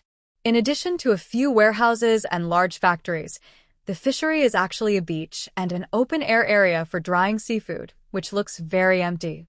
Fu Nanjing walked around the entrance of the fishery twice and was noticed by the security guard. Hey, Where are you from? What are you doing sneaking around the gate of our fishery? Are you planning to steal something? Fu Nanjing didn't know whether to laugh or cry and said, No, I'm looking for someone. She's a worker in your farm. If you want to find someone, then look for someone. Why are you peeking around? Where's your letter of introduction? Show it to me. I'll use the loudspeaker to call her. Fu Nanjing was stunned for a moment. Loudspeaker? Yes, a loudspeaker. The whole fishery can hear it, the guard said, and pointed to a loudspeaker on a thick wooden stick in the fishery. It was similar to the loudspeakers in the countryside. Fu Nanjing shook his head and said, Forget it. I'll wait for her to get off work. It's too conspicuous to call people with a loudspeaker. If it affects her work, she will be scolded. The guard said, Then show me the letter of introduction first, and then squat in the corner over there and wait. If you keep hanging around here, it will be difficult for me to deal with you. Fu Nanjing had no choice but to do as he was told. The guard was surprised to see that he was from Beijing, and he was not wary of him. Fu Nanjing waited until the evening, when the people working in the fishery came out one after another to go home. Fu Nanjing was afraid of missing her, so he didn't even dare to blink, but he didn't find Yu Siju. When fewer and fewer people came out, and it was getting darker, Fu Nanjing couldn't help but feel anxious. Could it be that she really missed it? After thinking about it, the guard should have a record of signing or marking when she got off work, so he went over to ask, but there was no record of her leaving the factory. Fu Nanjing's head buzzed. Could something have happened? Without caring about anything else, he told the guard that he wanted to go in and look for someone. The guard was reluctant at first, but after Fu Nanjing yelled at him twice, he was afraid of something happening, so he went in with Fu Nanjing to look for someone. After searching for a long time, they found the person in a place blocked by rocks where kelp was drying, but the person was already unconscious. Fu Nanjing didn't care about avoiding suspicion. He picked up the person and ran out. The guard was stunned for a moment and hurriedly chased after him. You put the person down. What if the family members come to ask us for the person? How are we going to explain? Fu Nanjing didn't care about leaving him and ran to the door. It happened that Xia Huanhuan had just finished visiting the fishing grounds and saw that the patrol boat was almost reaching the dock, but Fu Nanjing hadn't come back yet, so he came over to look for her. After going to Yu's house, Yu Siju hadn't come back yet. Yu Siju would occasionally work overtime, so Yu's parents didn't suspect anything. Xia Huanhuan left some dried fish and scallops bought from the market for them, and then came to the fishery. Unexpectedly, when she arrived at the entrance of the fishery, she saw Fu Nanjing holding Yu Siju out. Fu Nanjing was also very anxious and asked, Huan Huan, has the boat to Haikai Island arrived? Siju should be malnourished and fainted due to anemia. She needs to be sent to the hospital quickly and may need a blood transfusion. Xia Huan was shocked when she heard it and nodded quickly and said, It should be almost here now. I just saw that the time is almost up, so I came to see you. Fu Nanjing nodded and said, I'll go to the dock first and send her on board. Here. Xia Huan immediately understood and said, Don't worry. I'll go and talk to Yu's family. The guard chased after her, and Xia Huan hurried over to help explain, and asked the guard to go to Yu's house with her to explain the situation. The guard gave up when he saw that the Yu family knew Xia Huan. Xia Huan hurried to the dock and boarded the boat. Fu Nanjing was a doctor after all, and he had used all his methods to give Yu Siju a simple first aid, and also asked the people on duty to bring her some sugar water or something and feed her. Yu Siju's teeth were clenched and she couldn't eat. It was Fu Nanjing who pried open her mouth and fed her mouth to mouth. As soon as Xia Huan got on board, she saw such an embarrassing scene and blushed. She quickly helped them close the cabin door that they had borrowed. Yu Siju woke up slowly and felt the warmth on her lips and the brown sugar water fed into her mouth. She was confused at first. Then, when she saw Fu Nanjing's face clearly, her eyes suddenly widened. How could he be here? It must be a dream. But this feeling is too real. Fu Nanjing took another sip of the sugar water, leaned over and kissed her, and then he noticed from a close distance that Yu Siju was looking at him with wide eyes in shock. Fu Nanjing. Acting like a hooligan. Cough cough. No, it's sacrificing oneself to save others. What should I do if I'm caught in the act of saving others? Fortunately, Fu Nanjing was no longer a young man of pure love. After a moment of surprise, he simply gave her a lingering and deep kiss. Anyway, no matter what happens in the future, she will be his. It is not too much to declare sovereignty now. Yu Siju regained consciousness from her dazed state. With such a real situation, it would be too self-deception to think that she was still dreaming. She subconsciously tried to push Fu Nanjing away. However, things happened one after another these days, and her body was indeed injured. She simply did not have enough strength to push away Fu Nanjing, who was playing hooligan with her. Fortunately, Fu Nanjing stopped when he saw the good and let her go after kissing her for a while, with a concerned and innocent face and even a little bit of a smirk, saying, Siju, I thought I could be calm, but this name that has been lingering in my heart for many years was called out again, and Fu Nanjing's nose was sore, and his eyes were red in an instant. The next words were choked with sobs. Yu Siju was stunned when she heard his voice. If it was a dream or an illusion, why was the voice so familiar and real? Yu Siju subconsciously raised her hand to touch his face, wanting to make sure it was indeed him. However, she raised her arm twice, but because she was too weak, she fell down halfway. Fu Nanjing hurriedly caught her hand that fell from the air, pressed it on his face, and choked softly. It's me, Siju. I'm Nanjing. I'm late. Yu Siju was speechless, and her throat seemed to be choked with cotton, and she couldn't breathe. The tears in her eyes fell like beads that had broken off the string. She trembled her lips for a long time before she said in a hoarse voice, Is it you? Why? Did you come so late? Why did you come? Stayed on the tip of her tongue for a long time, but in the end, it couldn't resist the deepest love in her heart, and turned into why did you come so late? No. It's not his fault. She had been refusing, so he gave up. She had no right to blame him at all. But at this weakest moment, even if it was all her fault, she just wanted to complain aggrievedly, coquettishly, and unreasonably that he didn't come earlier. Fu Nanjing suddenly hugged her in his arms and said distressfully, Siju, it's my fault. It's because I didn't come to you earlier that you suffered so much. Siju, when you get better, we'll get married, okay? Don't worry about so many things. Yu Siju's body trembled. Get married? Will he marry her? But is she still worthy of him? After Wu Yun's incident, her reputation has been ruined to the extreme. Fu Nanjing must not know it yet otherwise. What kind of man can tolerate his wife having such a terrible reputation? Seeing that Yu Siju didn't answer, Fu Nanjing thought that he was holding her too tightly and she couldn't breathe again, so he quickly let her go, let her lie back, and said, I forgot that you are anemic now. You lie down and rest first. We will be at the clinic soon. We will discuss the future slowly after you recover. Yu Siju's eyes were filled with tears again. She nodded with shame and said softly, Yes. She and Fu Nanjing, I'm afraid there will be no future. But Now let her dream for the time being. The boat soon arrived at the kelp island. Yu Siju still closed her eyes, as if she was asleep. Fu Nanjing picked her up as gently as possible, got off the boat, and went all the way to the infirmary. The situation was not serious enough to require a blood transfusion, but she was still given in 4.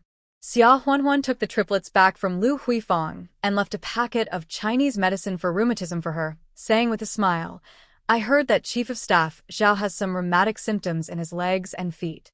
My third brother came from Beijing this time and brought a lot of medicinal materials. I brought one to my sister-in-law, which should be able to remove dampness and relieve the symptoms. Upon hearing this, Lu Huifang quickly declined. Oh, I'm so embarrassed. How can I accept this? Xia Huanhuan smiled and said, We are neighbors. Sister-in-law, don't you help take care of my kids in the afternoon? If you are polite to me again, I won't be able to associate with you in the future. Lu Huifang smiled and said, Then I'll accept it.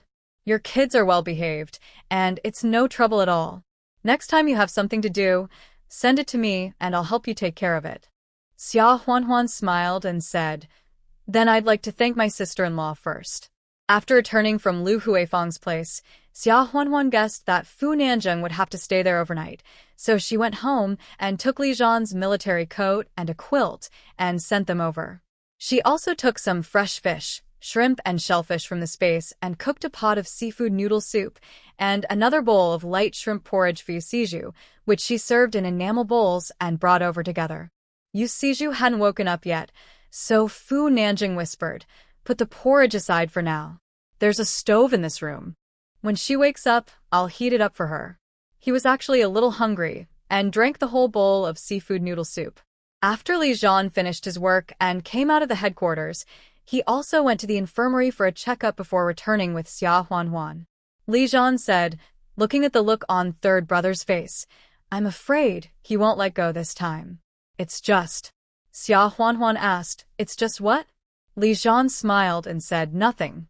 I was just daydreaming. But considering Yu Siju's family situation, if they want to get married openly, I'm afraid the Fu family will have some influence. Xia Huanhuan had actually thought about this problem and said, If third brother is really determined to get married, I do have an idea.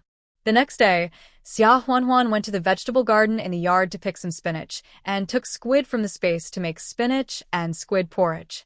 In addition to the food for the family, she also left some for Fu Nanjing and Yu Siju and asked Xiaowen to deliver it to them when she went to school. Yu Siju woke up last night, and Fu Nanjing heated up the porridge for her, and she drank it obediently. This morning, she was in much better spirits. Seeing Fu Nanjing taking care of her so carefully, she felt even more guilty. Xiaowen brought breakfast over, and Fu Nanjing took it, rubbed his little head gratefully, and said with a smile, Hurry up and go to school. Don't be late. Then he came in with an aluminum lunchbox and said with a smile, Xiaowen said that she made squid porridge this morning. It smells so good. You are weak, so drink it while it's hot. Yu Siju, however, looked serious and said, Nanjing, we haven't seen each other for many years. You sit down, and let's have a good talk. Fu Nanjing's heart sank when he saw her tone and expression, but he still sat down and said with a smile, You drink the porridge first. I haven't had breakfast either. Let's eat breakfast first. Yu Siju had no choice. It didn't matter if she couldn't eat, but she couldn't let Fu Nanjing go hungry with her, so they ate together first. After dinner, Yu Siju said, Nanjing, thank you for coming to see me. I don't have any serious things to do. You can go back to Beijing in the next 2 days. Fu Nanjing's head buzzed this. Didn't we agree on it last night? When you get better, we will get married. Yu Siju's face turned red. I. When did I promise you? And Fu Nanjing, wake up between the two of us. There is no possibility anymore. After saying this, her tone weakened again, with a bit of sad tremor. Fu Nanjing looked at her with deep and bright eyes and asked, "Why? If you are afraid of involving my family, don't worry, I will take care of it. Apart from this, we are not married yet. Do you dare to say that you don't like me at all?" Yu Siju raised her eyes and looked at Fu Nanjing with complicated eyes, gritted her teeth, and said, "Not married yet? You just came here. Maybe you haven't heard it, I'm on the Emerald Island. No, even here, my reputation has become like that. If you don't pass it, I can repeat it to you word by word. I am Wu Yun's lover. Wu Yun touched me that night. I am no longer clean."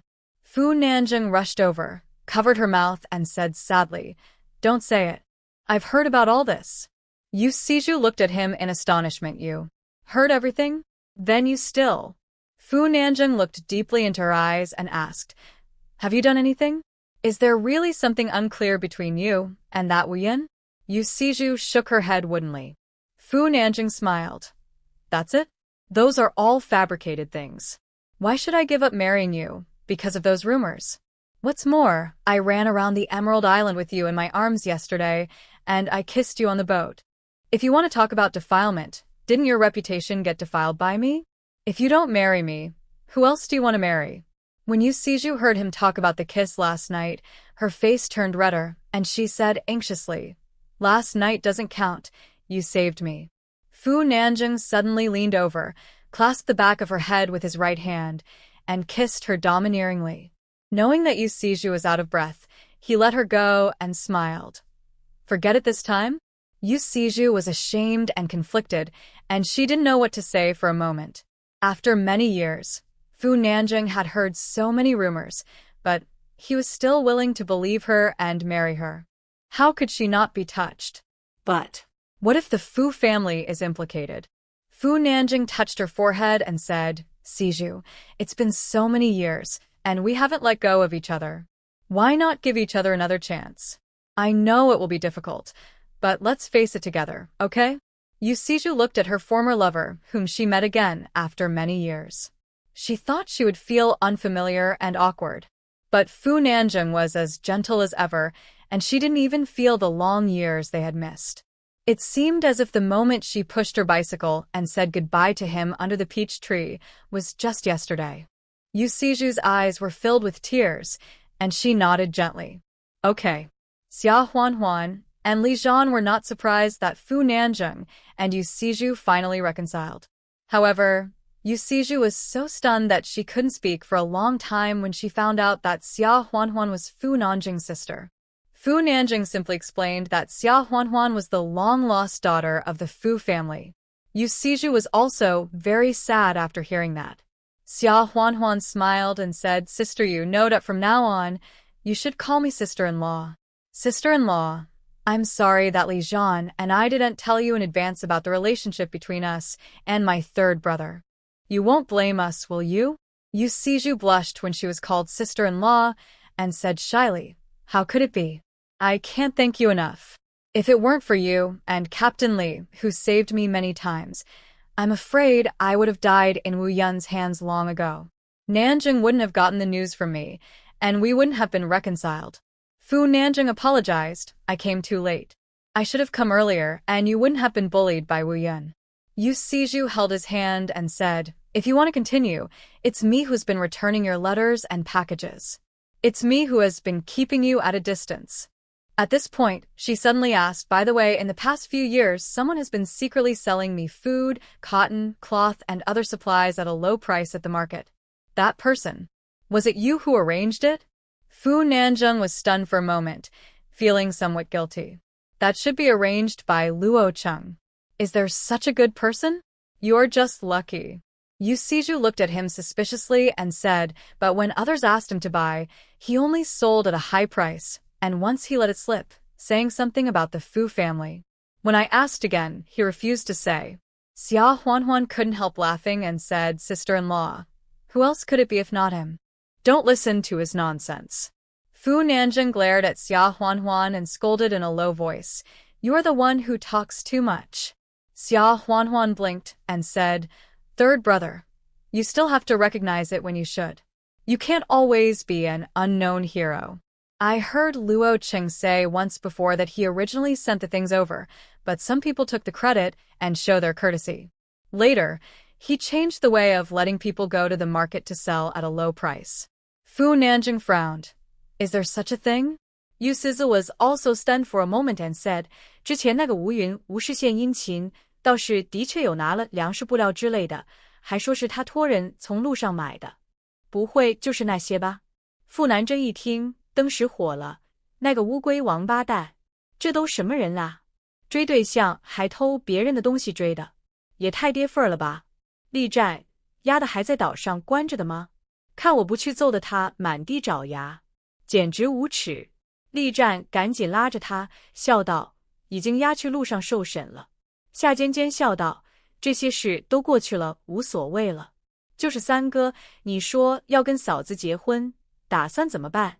傅南征听了他的问话，脸上的表情也禁不住严肃了起来，道：“我打算带着丝竹直接回一趟京市，跟爸和爷爷说清楚，然后就直接打报告申请结婚。”厉战和夏尖尖互相看了一眼。Fu Nanjing was just as they guessed, choosing the most formal path, but also the path that would have the greatest impact on the Fu family and himself.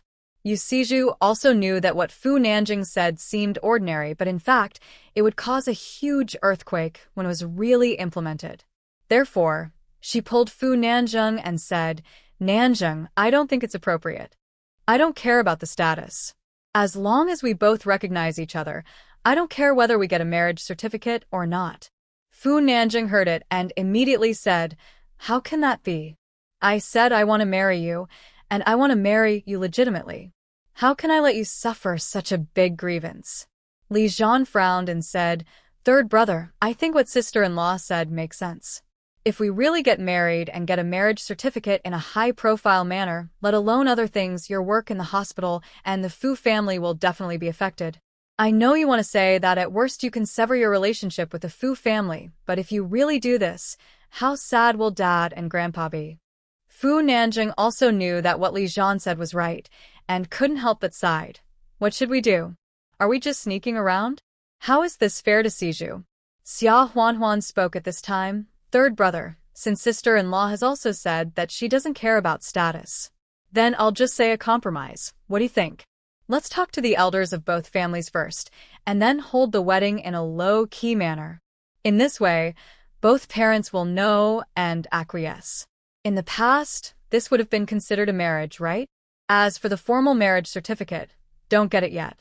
Wait 2 or 3 years and then get it. What do you think? After hearing this, Yu Siju said without waiting for Fu Nanjing to speak, I think it's feasible. Nanjing, extraordinary times call for extraordinary measures. We can't let our whole family suffer for our own marriage, right? Let's do it. If you dare to object, I won't marry you. Fu Nanjing's words were blocked in his throat by Yu Siju's last sentence. Seeing that the odds were 3 to 1, he had no choice but to agree. Yu Siju stayed in the clinic for another day before returning by boat. Fu Nanjing, Xia Huanhuan, and Li Zhan also followed. Fu Nanjing has sent a telegram to his family. Although he has not received a reply yet, Fu Weixin and Mr. Fu know the reason why Fu Nanjing has been single for so many years, so they probably won't object. However, even if they reply with a telegram to agree, it is impossible for them to come in person. Therefore, Xia Huanhuan and Li Zhan, even if they are representatives of the Fu family, came to visit the in-laws' home formally. Xia Huanhuan brought 10 kilograms of rice, 9 feet of red cloth, 5 kilograms of cotton, a 5-kilogram sea fish, and a 5-kilogram pork rib, which are considered as the betrothal gifts from the Fu family. In addition, Fu Nanjing also paid 200 yuan as a gift. When the father-in-law and mother-in-law saw Fu Nanjing at first, they were also stunned for a moment, but they immediately knew that Fu Nanjing came for their daughter. After asking, they found out that Fu Nanjing was already the attending physician of the hospital, and they couldn't help but be moved. What is their current situation? What is Fu Nanjing's situation? If Fu Nanjing wanted to get married, The girls who wanted to marry him would probably line up all the way from the Forbidden City to the Great Wall. But after all these years, he still remembered their daughter and has never married or had children. Xia Huanhuan smiled and said, Uncle Yu and Aunt Yu, I'm sorry. I didn't tell you before that Fu Nanzheng is my third brother's business. I'm sorry. My third brother came all the way from Beijing. You two should be able to guess what his purpose is. My sister-in-law. Sister Yu has already talked to my brother about it. The two have been going around in circles for 7 years and are still single. Naturally, they can't let go of each other. So they plan to get married. It's just that the marriage process may be a bit unfair to Sister Yu. The two elders also know the current situation. If we formally apply for a marriage certificate, it will definitely have a great impact. So, do you think it's possible for the elders of both families to know that we can hold the wedding in a low-key manner first and then get the certificate in 2 years? After hearing this, Mother Yu felt that her daughter was somewhat wronged. Is it considered a real marriage without a certificate? Will the Fu family deny it in the future? Mom. Yu Siju couldn't help shouting when she heard what her mother said. When her father-in-law heard that her words were unpleasant, he immediately scolded her, "Shut up." Then he glanced at Yu Siju and Fu Nanzheng and said, Siju and Nanzheng are not young anymore, and it has not been easy for them. As parents, we are already satisfied to see our children finally get married, so why should we care about this or that? Since Siju and Nanjing agree, we have no objection. Xia Huanhuan heard that her father-in-law was reasonable, so she smiled and said, We feel relieved with your words, Uncle Yu.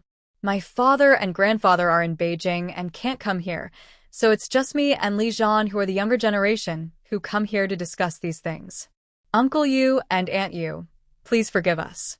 As he said that, he asked Li Zhan to take the food, red cloth, fish and meat he brought into the house, and put them on the table. Fu Nanjing also took out 200 yuan, put it on the table and said with a smile, Uncle Yu and Aunt Yu, I came to the island in a hurry and didn't bring much.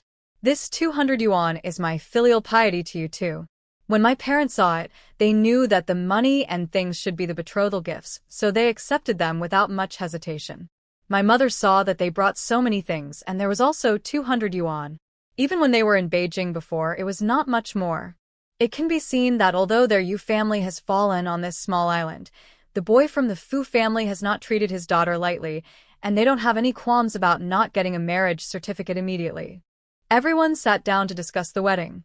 Holding a wedding in Beijing is not realistic for the time being. Although Yu Siju is an educated youth who went to the countryside, she has also settled down on the island. It is definitely not appropriate for her to follow Fu Nanjing to Beijing. So it was finalized. The wedding will be held on the island, and as for the one in Beijing, it will be held in Beijing after some time. The rest is to be kept simple and low-key. Because of the Yu family status, they don't have any good neighbors or friends on the island, so it's just a family dinner together. Xia Huanhuan's family has several bedrooms, which were originally intended to be used as rooms for the children when they grow up.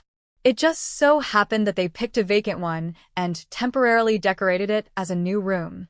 When the time comes, Fu Nanjing will take a boat from Haidai Island to Feitsue Island, and then take a boat over with Yu Siju, which will be considered as the wedding. Other details have also been discussed.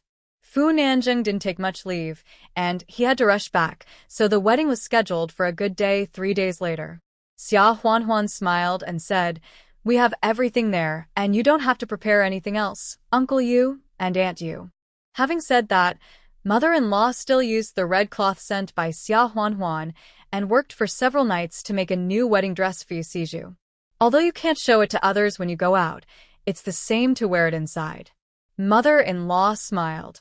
Thinking that her daughter's wedding can't be celebrated with firecrackers and gongs, she felt a little sad.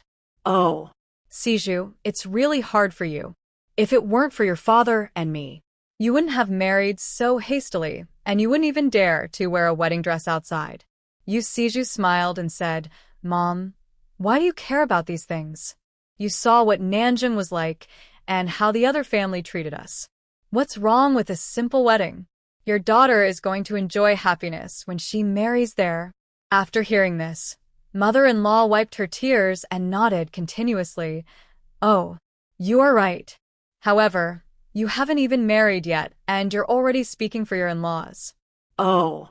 It's really true that girls can't be kept when they grow up. Yusiju said angrily. Oh, Mom, look at what you said. why don't I not get married and stay at home with you and my dad? When the mother-in-law heard this, she slapped her in the face. Don't talk nonsense. Mom and Dad can't wait for you to get married. You've become an old girl. Soon the day of the wedding arrived. Fu Nanjing wore a brand new Zhongshan suit with a small red cloth patch with a gold star on the chest pocket, which was a substitute for the groom's red flower. Li Zhan went with him to accompany the bride. Xia Huanhuan had to prepare meals and decorate the new house at home, so she didn't go. Yu Siju wore a bright red wedding dress with an old cotton padded jacket on the outside. Her hair was carefully and tied with a red hairband. She also used a matchstick for lighting a fire to draw her eyebrows and used red paper to add color to her lips and cheeks during the new year. Therefore, she was brighter than when he saw her 2 days ago. When Fu Nanjing saw her, his eyes lit up. Yu Siju lowered her head in embarrassment and asked shyly, "Does she look good?" Fu Nanjing smiled foolishly and said, "She looks good. My wife is the best looking." Li Zhan on the side thought disapprovingly, "My wife is the most beautiful. However, today the newcomers are the most important, so I won't argue with them." Yu Siju didn't hesitate too much. Fu Nanjing held her hand for a while, and when he saw people, he let go and got on the boat. Li Zhan walked behind with his parents-in-law and got on the boat. On Xia Huanhuan's side, there was nothing posted on the gate and the door frame visible from the outside, but after entering the house, there was a big red double happiness character posted in the living room, and there were couplets posted outside the bedroom used as the new house. After entering, there were double happiness characters on the wall, and festive enamel cups and enamel wash basins were placed on the table. A double bed, with a bright red quilt with mandarin ducks playing in the water, was well laid out. According to traditional customs, after making the bed last night, dates, peanuts, and longans were sprinkled on the bed, implying the birth of a son soon. Later, the triplets were made to sleep on the bed all night. It was the first time for the kids in the family to see such a scene, and they were as happy as if it was Chinese New Year. Xiao Wu asked foolishly, "Mom, who in our family is getting married?" "That's not right. Aren't you and my fourth uncle already married? Do we have to get married again?" Xia Huanhuan. This idiot. Xiaowen couldn't help but pat his head and said, "You are stupid. Isn't the third uncle here these days? He hasn't gotten married yet, so it must be the third uncle who is getting married." Xia Huanhuan quickly hushed and whispered, "Don't talk about this outside." Well, Even Yan Yan, Ye, Yao Yao, and others are not allowed to tell. Understand? Xiao Wu couldn't help asking, "What if they ask?" Xia Huanhuan thought for a while and said, "Well, just say it's Chinese New Year. The main thing is that the triplets are now over 3 years old. Although they still speak unclearly, they can already say a lot. I am afraid that they are ignorant and will go out and say nonsense." The triplets saw that there were couplets posted and a table full of delicious food, which was almost like Chinese New Year, so they didn't suspect anything and chased the wolf cub in the yard for fun. oh, It's Chinese New Year again. It's Chinese New Year again. In addition to the decoration of the new house, Xia Huanhuan also made a lot of delicious food today. Stir-fried shrimps, fried cod, spicy fried squid, kelp and pork rib soup, as well as pork belly with pork, braised pork ribs, a plate of lamb, a roast chicken, and other vegetarian dishes such as pickled cabbage, stir-fried spinach, cold kelp shreds, cold jellyfish shreds, etc., which were rich and abundant. Soon, Fu Nanjing, Yu Siju, and Li Zhan arrived at the door. When the triplets saw people coming, they all ran over together and shouted in baby voices, "Dad, Uncle Sean, it's Chinese New Year again in our family." Li Zhan was stunned for a moment. Then he picked up Yan Yan and asked with a smile, "New Year? What New Year?" Yan Yan said vaguely, "Couplets.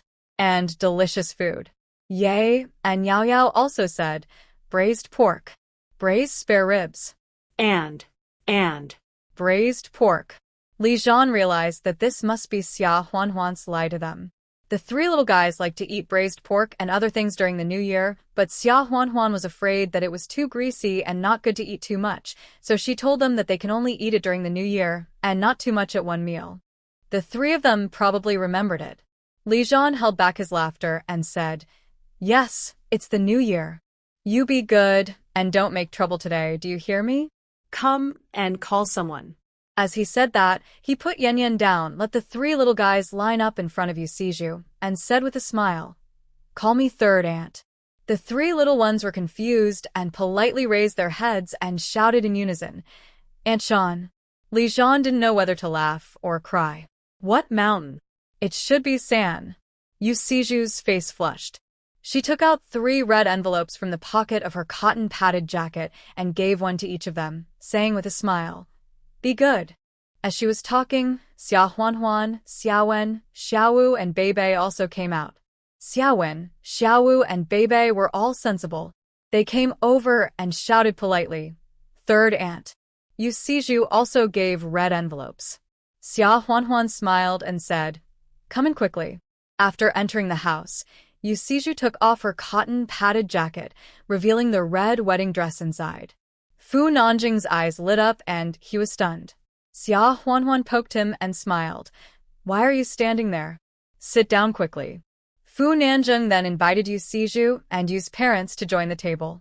Xia Huanhuan smiled and took out the telegram sent by Fu Weixin. The content was concise and to the point. "I am deeply moved to hear that Sainer has tied the knot. I wish you a long and happy marriage. We can talk about the rest when we return to Beijing." This also means agreement. It was too late to send things or remit money, so for the time being, they could only send a telegram to congratulate. Yu Siju finally felt relieved. She was more or less afraid that the Fu family would not agree. It is not popular to worship heaven and earth now, so Fu Nanjing and Yu Siju kowtowed to Yu's parents, took their red envelope, and left. Everyone ate together around the table. After dinner, Yu's parents insisted on returning to Emerald Island, fearing that if they stayed here, their daughter and son-in-law would be embarrassed at night. Li Jian and Xia Huanhuan had prepared a room for them, but they had to give up. That night, Li Jian secretly stuffed a few things into Fu Nanjing's hands for him to use at night. Fu Nanjing opened it and saw that it was made of rubber. He didn't know whether to be angry or grateful. Li Jian secretly said, "After all, you and the third sister-in-law haven't got the marriage certificate yet. If you accidentally get pregnant, people will gossip again." Funanseng. Li Jian didn't forget to add, "I use this thing often. It's quite useful." Funanseng. It seems that he was the one who introduced this to Li Jian in the beginning, right? Now this kid is teasing him in return. Li Jian went back to the house after delivering the charcoal in the snow. Xia Huanhuan asked curiously, "What did you talk to the third brother?" Li Jian smiled, "Nothing." After saying that, he couldn't help but sighed and said, "I don't know how long the third brother and the others have to wait before they can be legitimate." Xia Huanhuan smiled. "It should be soon. Probably 2 or 3 years." Li Jian looked at her and smiled. "How can you be so sure?" Xia Huanhuan was a little panicked for a moment and quickly smiled. "I guessed. It will definitely not take long." Li Jian looked at his wife strangely. "Just guess. Why panic?" No one spoke for the whole night. The next morning, Yu Siju got up shyly. Fu Nanjing stayed on the island for a few more days and then set off back to Beijing. He had discussed with Yu Siju whether he could get a place to return to the city so that Yu Siju could go back, but Yu Siju was worried about her parents and finally had to give up for the time being. Later, Yu Siju took a leave to visit her family and went back to Beijing. The Fu family had a meal together again and officially recognized their daughter-in-law. The island was still as peaceful as ever. Xia Huanhuan would still entrust her children to Lu Huifang to take care of them from time to time. She went through the space to buy and sell supplies in the county town and to visit Grandma Luo in Beijing. However, Luo Qing had no supplies for the time being. This was mainly because of the relationship between Luo Qing and Fu Nanjing. He naturally knew that it had followed Li Jian to the island. It would be strange if it did not appear suddenly. Although she had told Li Jian the secret of the space, She did not intend to let other people know about it. At other times, Xia Huanhuan would review the textbooks at home and dry fish and scallops. After all, Xia Huanhuan had been beaten by the college entrance examination before she traveled through time. These contents looked strange for the first time, but they were almost familiar with them by the second time, and it did not take much effort. The temperature on the island at the turn of spring and summer was suitable, the blue sea was boundless, and it was quite beautiful and comfortable. Xia Huanhuan finally got the pearl scallop. The ordinary pearl seedling period takes 2 to 3 years. After the mother of pearl matures to a certain degree, it can start to breed pearls. The pearl breeding period also takes 1.5 to 3 years, and it needs sufficient water temperature to grow faster. However, Xia Huanhuan has the space, so it is much faster. Xia Huanhuan got some mother of pearl oysters and put them in the sea, and then observed them. It used to take 2 to 3 years for a small scallop seedling to grow to maturity to the point where pearls can be grown, but in the space it takes about 2 to 3 months. The pearl growing period can also be shortened to between 1 to 3 months. Some relatively large pearls even take 4 to 5 years to grow in reality, but in Xia Huanhuan's space, the growth period is naturally shortened to about 4 to 5 months. Moreover, the pearls grown in her space are nucleus-less, almost like wild pearls. The saying about scallops forming pearls that I often heard in the past is that sand falls into the scallops when they open, and in order to relieve the pain, they spit out mucus to wrap them into pearls. Wild nucleus-less pearls are generally caused by this reason. This kind of pearl has to go through a slow growth period, which generally takes 4 years or more. This is very different from the ones Xia Huanhuan often saw on short video platforms before she traveled through time. The nucleated pearls sold in the live broadcast of opening clams to sell pearls are worlds apart. A pure wild marine pearl, of course, also depends on the quality, but the price is generally several times, even dozens or hundreds of times, that of a cultured nucleated pearl. Moreover, nucleusless pearls can be ground into powder, which is a material for skincare products and is also a precious Chinese medicinal material. In short, after it is released, it can be used in many aspects. There are not many mother-of-pearl oysters here, so Xia Huanhuan got a dozen of them and put them in the space to raise them first. In autumn, the mother-of-pearl oysters matured, and Xia Huanhuan took advantage of the shells to open and sprinkled a grain of sand into each mother-of-pearl oyster. The clams closed immediately, probably because they were hurt. However, Xia Huanhuan was still quite cold-blooded and didn't feel sorry at all. 2 months later, when the Chinese New Year was approaching, Xia Huanhuan picked 2 scallops, broke them open and looked at them. Small pearls of 6 to 7 millimeters in size had grown in the 2, and the color was also lavender, with full fluorescence and very positive round beads. Xia Huanhuan was very happy. Which woman doesn't like such pure natural jewelry? Xia Huanhuan didn't cut open the remaining 7 or 8 scallops. 6 to 7 millimeters is still a little small, or the time for pearl cultivation is not enough, so she will wait for a few more months, wait for 4 or 5 months, and then cut it open. However, even if it is only half a year, Xia Huanhuan still feels that it is too long. No wonder real pearl jewelry is so expensive. Even if it is cultivated, it takes several years for a pearl to become a pearl, which is really very laborious. Moreover, there's another problem. She originally thought that the state-owned fishery on Emerald Island cultivated pearls, but later found that there was no such thing. After all, the sea here is too cold in winter, and it is not suitable for pearl oysters to spend the winter. Therefore, even if she wants to get more scallop seedlings to raise in the space, there are not many here. Xia Huanhuan planned to go to the southern sea area to buy some scallop seedlings, and also learn how to cultivate shell seedlings in the space. In this way, even if it takes a long time to cultivate pearls in the space, if there is enough quantity, the output can also be increased. She hasn't decided what business she wants to develop in the future, but the raw materials must be prepared first. However, it's still cold now, and Xia Huanhuan plans to wait until spring to go. Time flies, and a year has passed since Fu Nanzheng and Yu Xizhi got married. In addition to Wu Taizhu and Wu Yun's domineering and espionage on the island at the beginning, after they were arrested, the Emerald Island fishery chose a local old fisherman as the director. The old fisherman is warm and honest. Although those who work in the fishery have hats on their heads or come from bad families, the old fishermen treat them equally and treat them the same as the fishermen from the island. If someone discriminates and bullies them, they will stop it. Therefore, the Yu family's life has become much better.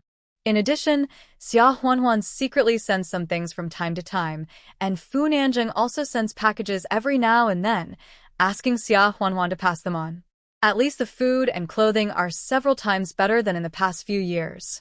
The health of Yu's father and mother has also improved a lot, and they have even gained some weight. Yu Siju was worried about her parents, so she stayed on the island, and she and Fu Nanjing were living apart. However, because of Xia Huanhuan, they could still exchange letters, which made Xia Huanhuan a frequent visitor to the post office. She went there almost every week, and the couriers in the post office knew her.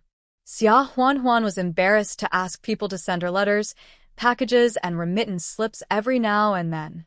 Every time, she would either pick a few cucumbers and tomatoes grown in the yard for the postman, or send some homemade tofu, bean sprouts, or salted fish, etc., which was considered to be a bother for him to run errands. However, Yu Siju also knew how to be grateful. She asked people to help buy wool yarn from the supply and marketing cooperative on land, and knit sweaters for the 6 children in the family. Xia Huanhuan accepted it without hesitation. From now on, they are relatives, and it is best to reciprocate. She did not ask people to be grateful and feel that they owed her clothes. Otherwise, they would become distant after a long time. In the spring of 1977, the sea breeze was blowing, and the ship that regularly traveled between the island and the mainland docked at the pier. Xia Huanhuan and Li Zhan were waiting at the pier with their 6 cubs. Watching the ship approach the shore little by little, Xiaowen suddenly pointed at the people on the deck excitedly and said, "Mom. 4th uncle. It's Grandpa and Grandma.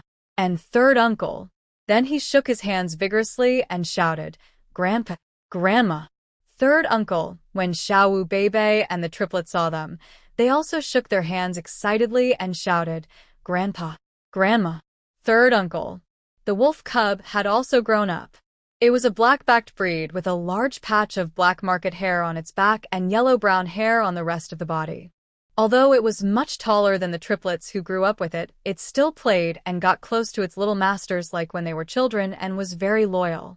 At this time, it also ran around Xia Huanhuan, Li Zhan, and the cubs excitedly, and from time to time ran to the shore to look at the people on the boat, and then ran back excitedly, as if it still remembered Xia Shuangshan and Lin Yuru, who fed them when they were young. Xia Shuangshan and Lin Yuru on the boat heard Xia Huanhuan, Li Zhan, and the cubs on the shore, and they couldn't help but feel their eyes hot and waved vigorously. Lin Yuru also raised the corner of her clothes to wipe her tears. Xia Shuangshan said, "Why are you crying? When you couldn't see your daughter and grandchildren, you kept talking about them. Now that you finally see them, you cry again." Fu Nanjing heard it and laughed quickly. "Uncle Xia, don't talk about my Aunt Ru. I haven't seen her for a long time, and my nose is sore. You haven't seen Huanhuan and the cubs for more than a year, right?" Lin Yuru glanced at Xia Shuangshan, wiped her tears, and said, "Isn't it?" When Li Zhan and Wan'er set out for the island, it was the winter of the year before last. Yan Yan, Ye, and Yao had just celebrated their 3rd birthday, and now they are all 4.5 years old. As she spoke, she couldn't help shedding tears again. It is easy to be sentimental when you get old. When she and Xia Shuangshan sent them off to the island, the triplets were not even as tall as her knees. They hugged her and Xia Shuangshan's legs one by one, 2 by 3, and cried and refused to get on the train. The wolf cub was also very small. At that time, it sobbed around the 2 of them and looked back every few steps before it left. Now looking at the shore from a distance, the triplets have grown a lot taller, and the wolf cub has grown into a big dog. The boat finally docked, and Fu Nanjing helped Xia Shuangshan and Lin Yuru get off the boat. "Grandpa, Grandma, 3rd uncle, we miss you so much." The triplets Xiaowen, Xiaowu, and Beibei all rushed over like little birds and hugged them. The wolf cub also barked excitedly and then whimpered, as if it was wronged and sad. Lin Yuru couldn't stop crying again, and Xia Shuangshan spoke in a muffled voice. "Oh, Xiaowen, Xiaowu and Beibei and Yan Yan, Ye and Yao Yao, you have grown a lot taller. You miss Grandpa so much. As he spoke, Xia Shuangshan was already hunching his back, trying to pick up Yao Yao. Lin Yuru knew that she was old now, her legs and feet were not very flexible, and she was afraid that she would fall if she hugged them, so she just held Xiaowen's hand and wiped her tears. Oh, Grandma misses you too. Have you listened to Mom and Dad? As he spoke, he touched the wolf cub's head with his hand and said, Oh, the wolf cub is so big now. It seems he still remembers me. The wolf cub, now very large and full of vigor, seemed to have returned to his childhood more than a year ago, and rubbed his head against Lin Yuru docilely. Fu Nanjing lifted Yi up and put him on his neck, and said with a smile, Little boy, I haven't seen you for a few months, and you have gained a lot of weight, like a little pig. Fu Nanjing comes here every 6 months to see his wife, so he sees them quite often. Li Zhan said with a smile, Dad, Mom, and third brother, you are finally here. Huanhuan has been waiting at the dock since the day before yesterday. Xia Huanhuan glared at him, annoyed that he was exposing her shortcomings, and then asked with a smile, Did you have a smooth journey? Dad, Mom, you don't get seasick, do you? Xia Shuangshan and Lin Yuru said with a smile, No. This is our first time on a boat. I saw some people who came here on the same boat got seasick and had diarrhea and vomited. I felt sorry for them. This was the first time for both of them to travel so far. In the past, they could only go to the county town by ox cart. This time, it was Xia Huanhuan who decided to bring Xia Shuangshan and Lin Yuru to live on the island. She wrote a letter to tell them, and asked Fu Nanjing to bring them with him when he came. Fu Nanjing went to the village in person, escorted the two elders all the way to the county town by ox cart, and then took the train to Beijing City. From Beijing City, they took a special car to Xin City, Lian City, and then took a boat. Everyone walked home together. Xia Shuangshan smiled and said, This journey is really eye-opening. I used to think that the mountains behind our village were high and big enough, but I didn't expect that there are such high mountains all the way north by train. The train even passed through the mountains. And now there is the sea. Oh. I never thought I would see such a scenery in my life. Xia Huanhuan couldn't help laughing. Dad, this is nothing. In the future, when the children are older, I will take you to travel around the country. Travel? What is travel? Lin Yuru asked doubtfully. Xia Huanhuan was stunned for a moment. Then she remembered that the word tourism was not a common word in this era. The key for everyone was still to get a letter of introduction when going out and a letter of acceptance at the destination. She smiled and said, It means to go around and have a look. Lin Yuru half understood. Oh, how many letters of introduction do we need? There is no one in the country to accept us? Xia Huanhuan smiled and said, Mom, don't worry about this. Things will work out when the time comes. As she spoke, she had already taken Xia Shuangshan and Lin Yuru into the yard. Xia Shuangshan and Lin Yuru looked around the yard and smiled. This yard is good. It's almost the same as the yard in our Qingshui village. Xia Huanhuan smiled and said, It's almost the same. There are many rooms in the house, and you and my dad will have a place to live in the future. This time, Xia Huanhuan brought Xia Shuangshan and Lin Yuru over with the intention of letting them live here permanently. More than half a year after coming to the island, that is, not long after Fu Nanjing and Yu Siju got married secretly, she and Yu Siju took the triplets back to Beijing City and later returned to Qingshui village. Xiaowen, Xiaowu, and Beibei were not brought back because they had to go to school. It took 7 or 8 days to go back and forth that time, and fortunately Yu Siju helped to take care of them, so it was relatively safe. However, after that, Xia Huanhuan went back directly through the space every 3 to 5 months.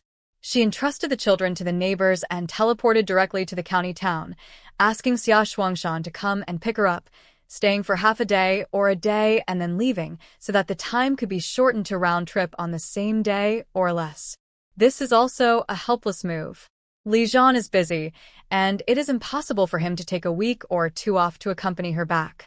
If she goes back with the kids, there will be no one to take care of them on the way back and forth, which is not safe. Let her go alone. The children are still young. It's okay to leave them with neighbors for half a day or a day, but it will be embarrassing to leave them for longer. If she uses the space, she can avoid the fatigue of traveling on the road, and she doesn't have to worry about the children being left unattended for a short time. However, in this way, every time she goes back, even if Xia Shuangshan and Lin Yiru don't say it, Xia Huanhuan can see that they miss their grandchildren in their hearts. Xia Huanhuan thought of bringing them to live on the island. The college entrance examination will be resumed in the winter of this year, so at most after half a year, she would definitely go back to Beijing. Because she thought the time was short, even if Xia Shuangshan and Lin Yiru were not used to living here, it would only take half a year at most, and then she would go back, just like taking them here for a trip. The weather here is actually more suitable than Qingshui Village, and it is not too hot in summer. The only thing is that as for food, living by the mountains and the sea, there must be more seafood. However, if Xia Shuangshan and Lin Yiru are not used to it, she also has pork, mutton, beef, poultry, eggs, and the like in her space, so they will definitely not starve. Of course, she also has selfish motives. She also plans to go to the south in the spring to get some pearl shells. It happened that the superiors sent Li Zhan and several other officers to an island in the South China Sea. The exchange exercise between Haidai Island and the South China Sea will be held, and the plan is to send a ship directly there. It takes at least half a month to go from Haidai Island to the South China Sea, and the base is also worried that if the crew members on the ship get sick, they will not be able to do without a doctor. But there are not enough doctors on the island, so Xia Huanhuan was thought of. She is a Chinese medicine practitioner. Over the past year or so, the family members who have accompanied the army on the island have asked her for help with common colds, fevers, stomach problems, etc., so even the headquarters knew about it. The commander found Li Zhan and proposed to borrow Xia Huanhuan to temporarily serve as a ship doctor on the ship. Xia Huanhuan was struggling with how to go there, so she readily agreed to the proposal. This trip would require a long journey, and she would be away from home for almost a month. It would definitely not be appropriate to entrust the children to the neighbors.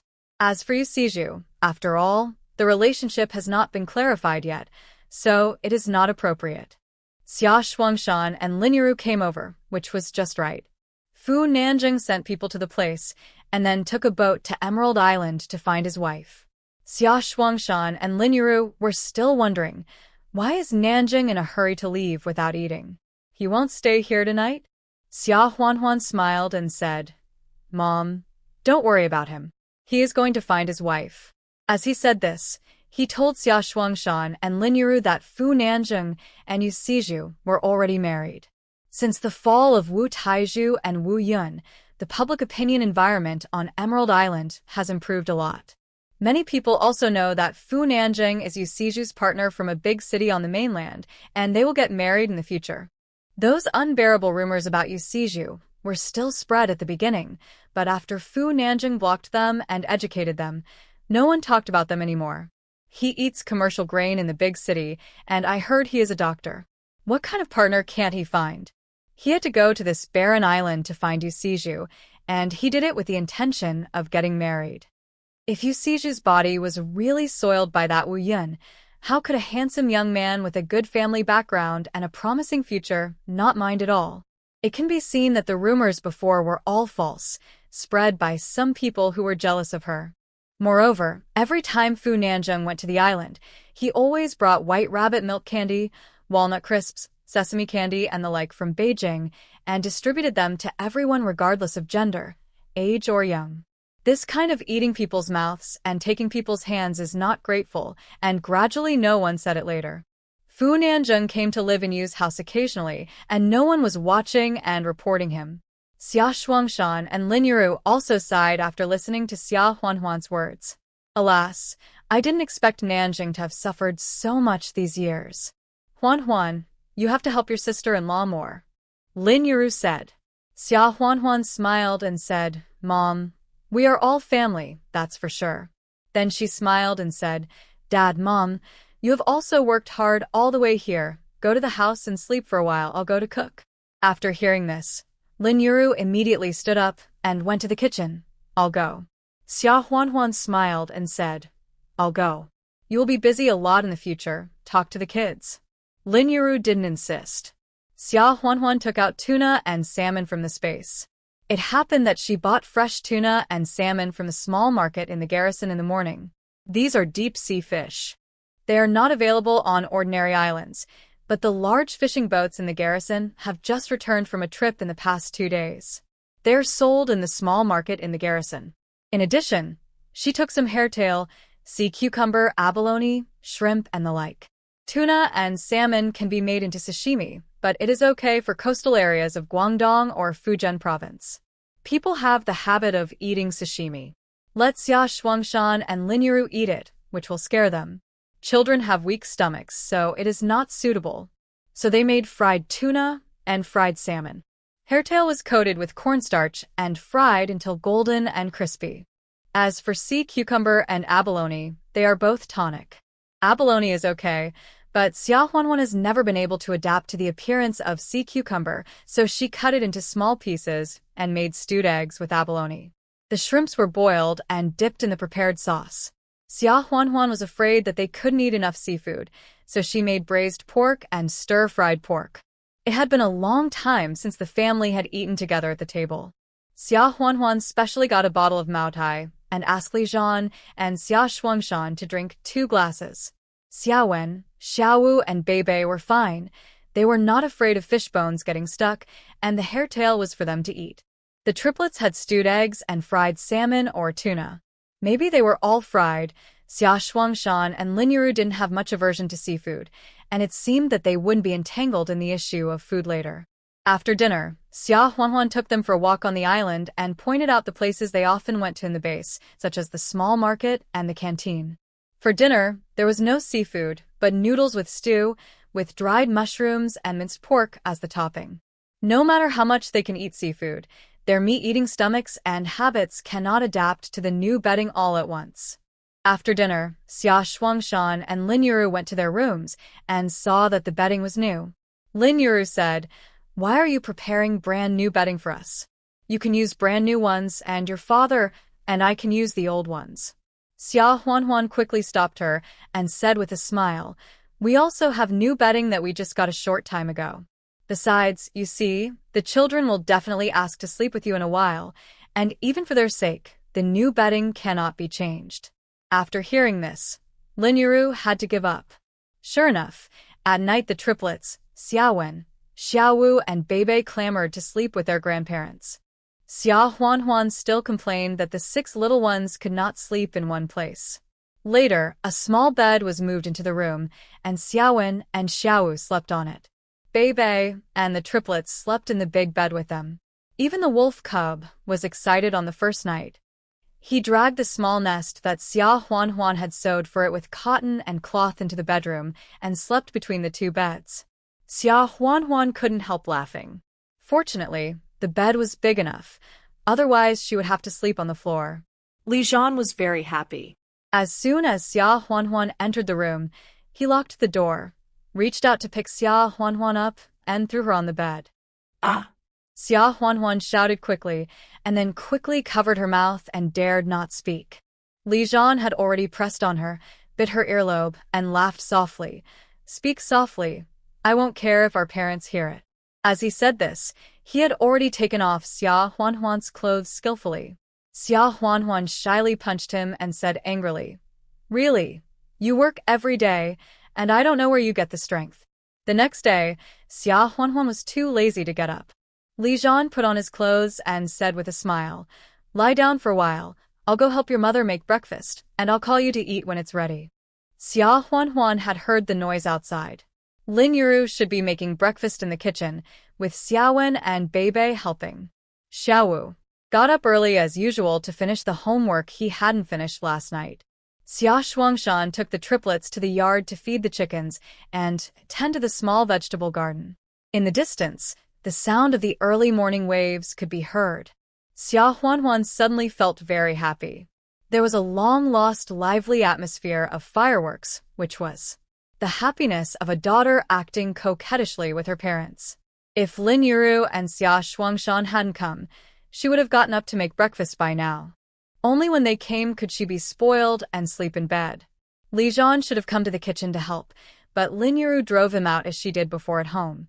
"You have to go to work at the headquarters all day, You are already tired enough, and I'll make breakfast. Get out quickly, or your military uniform will be full of the smell of fireworks, and won't you be laughed at by other people in your headquarters?" Xia Huanhuan couldn't help laughing. Thinking about it, Li Zhan had often reported to the headquarters in his military uniform that was soaked with the smell of fireworks.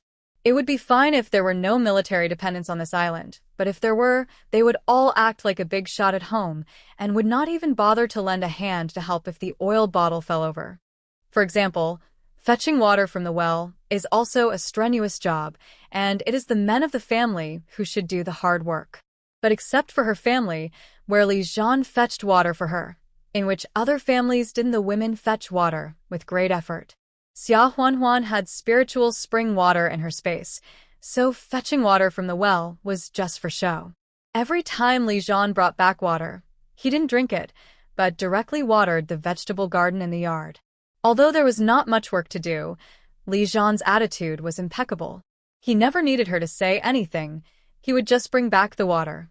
Li Zhan took the initiative to carry water and take care of the baby, and he would come to the headquarters with a sense of fireworks from time to time. At the beginning, he was really laughed at by those men many times, saying that he was afraid of his wife. They also enthusiastically introduced to Li Zhan how to conquer his wife. Li Zhan was not annoyed, but just listened with a smile, but he just listened and didn't put it into practice. The next day, he still came into the office with a sense of fireworks. In the end, everyone gave up. As for the women,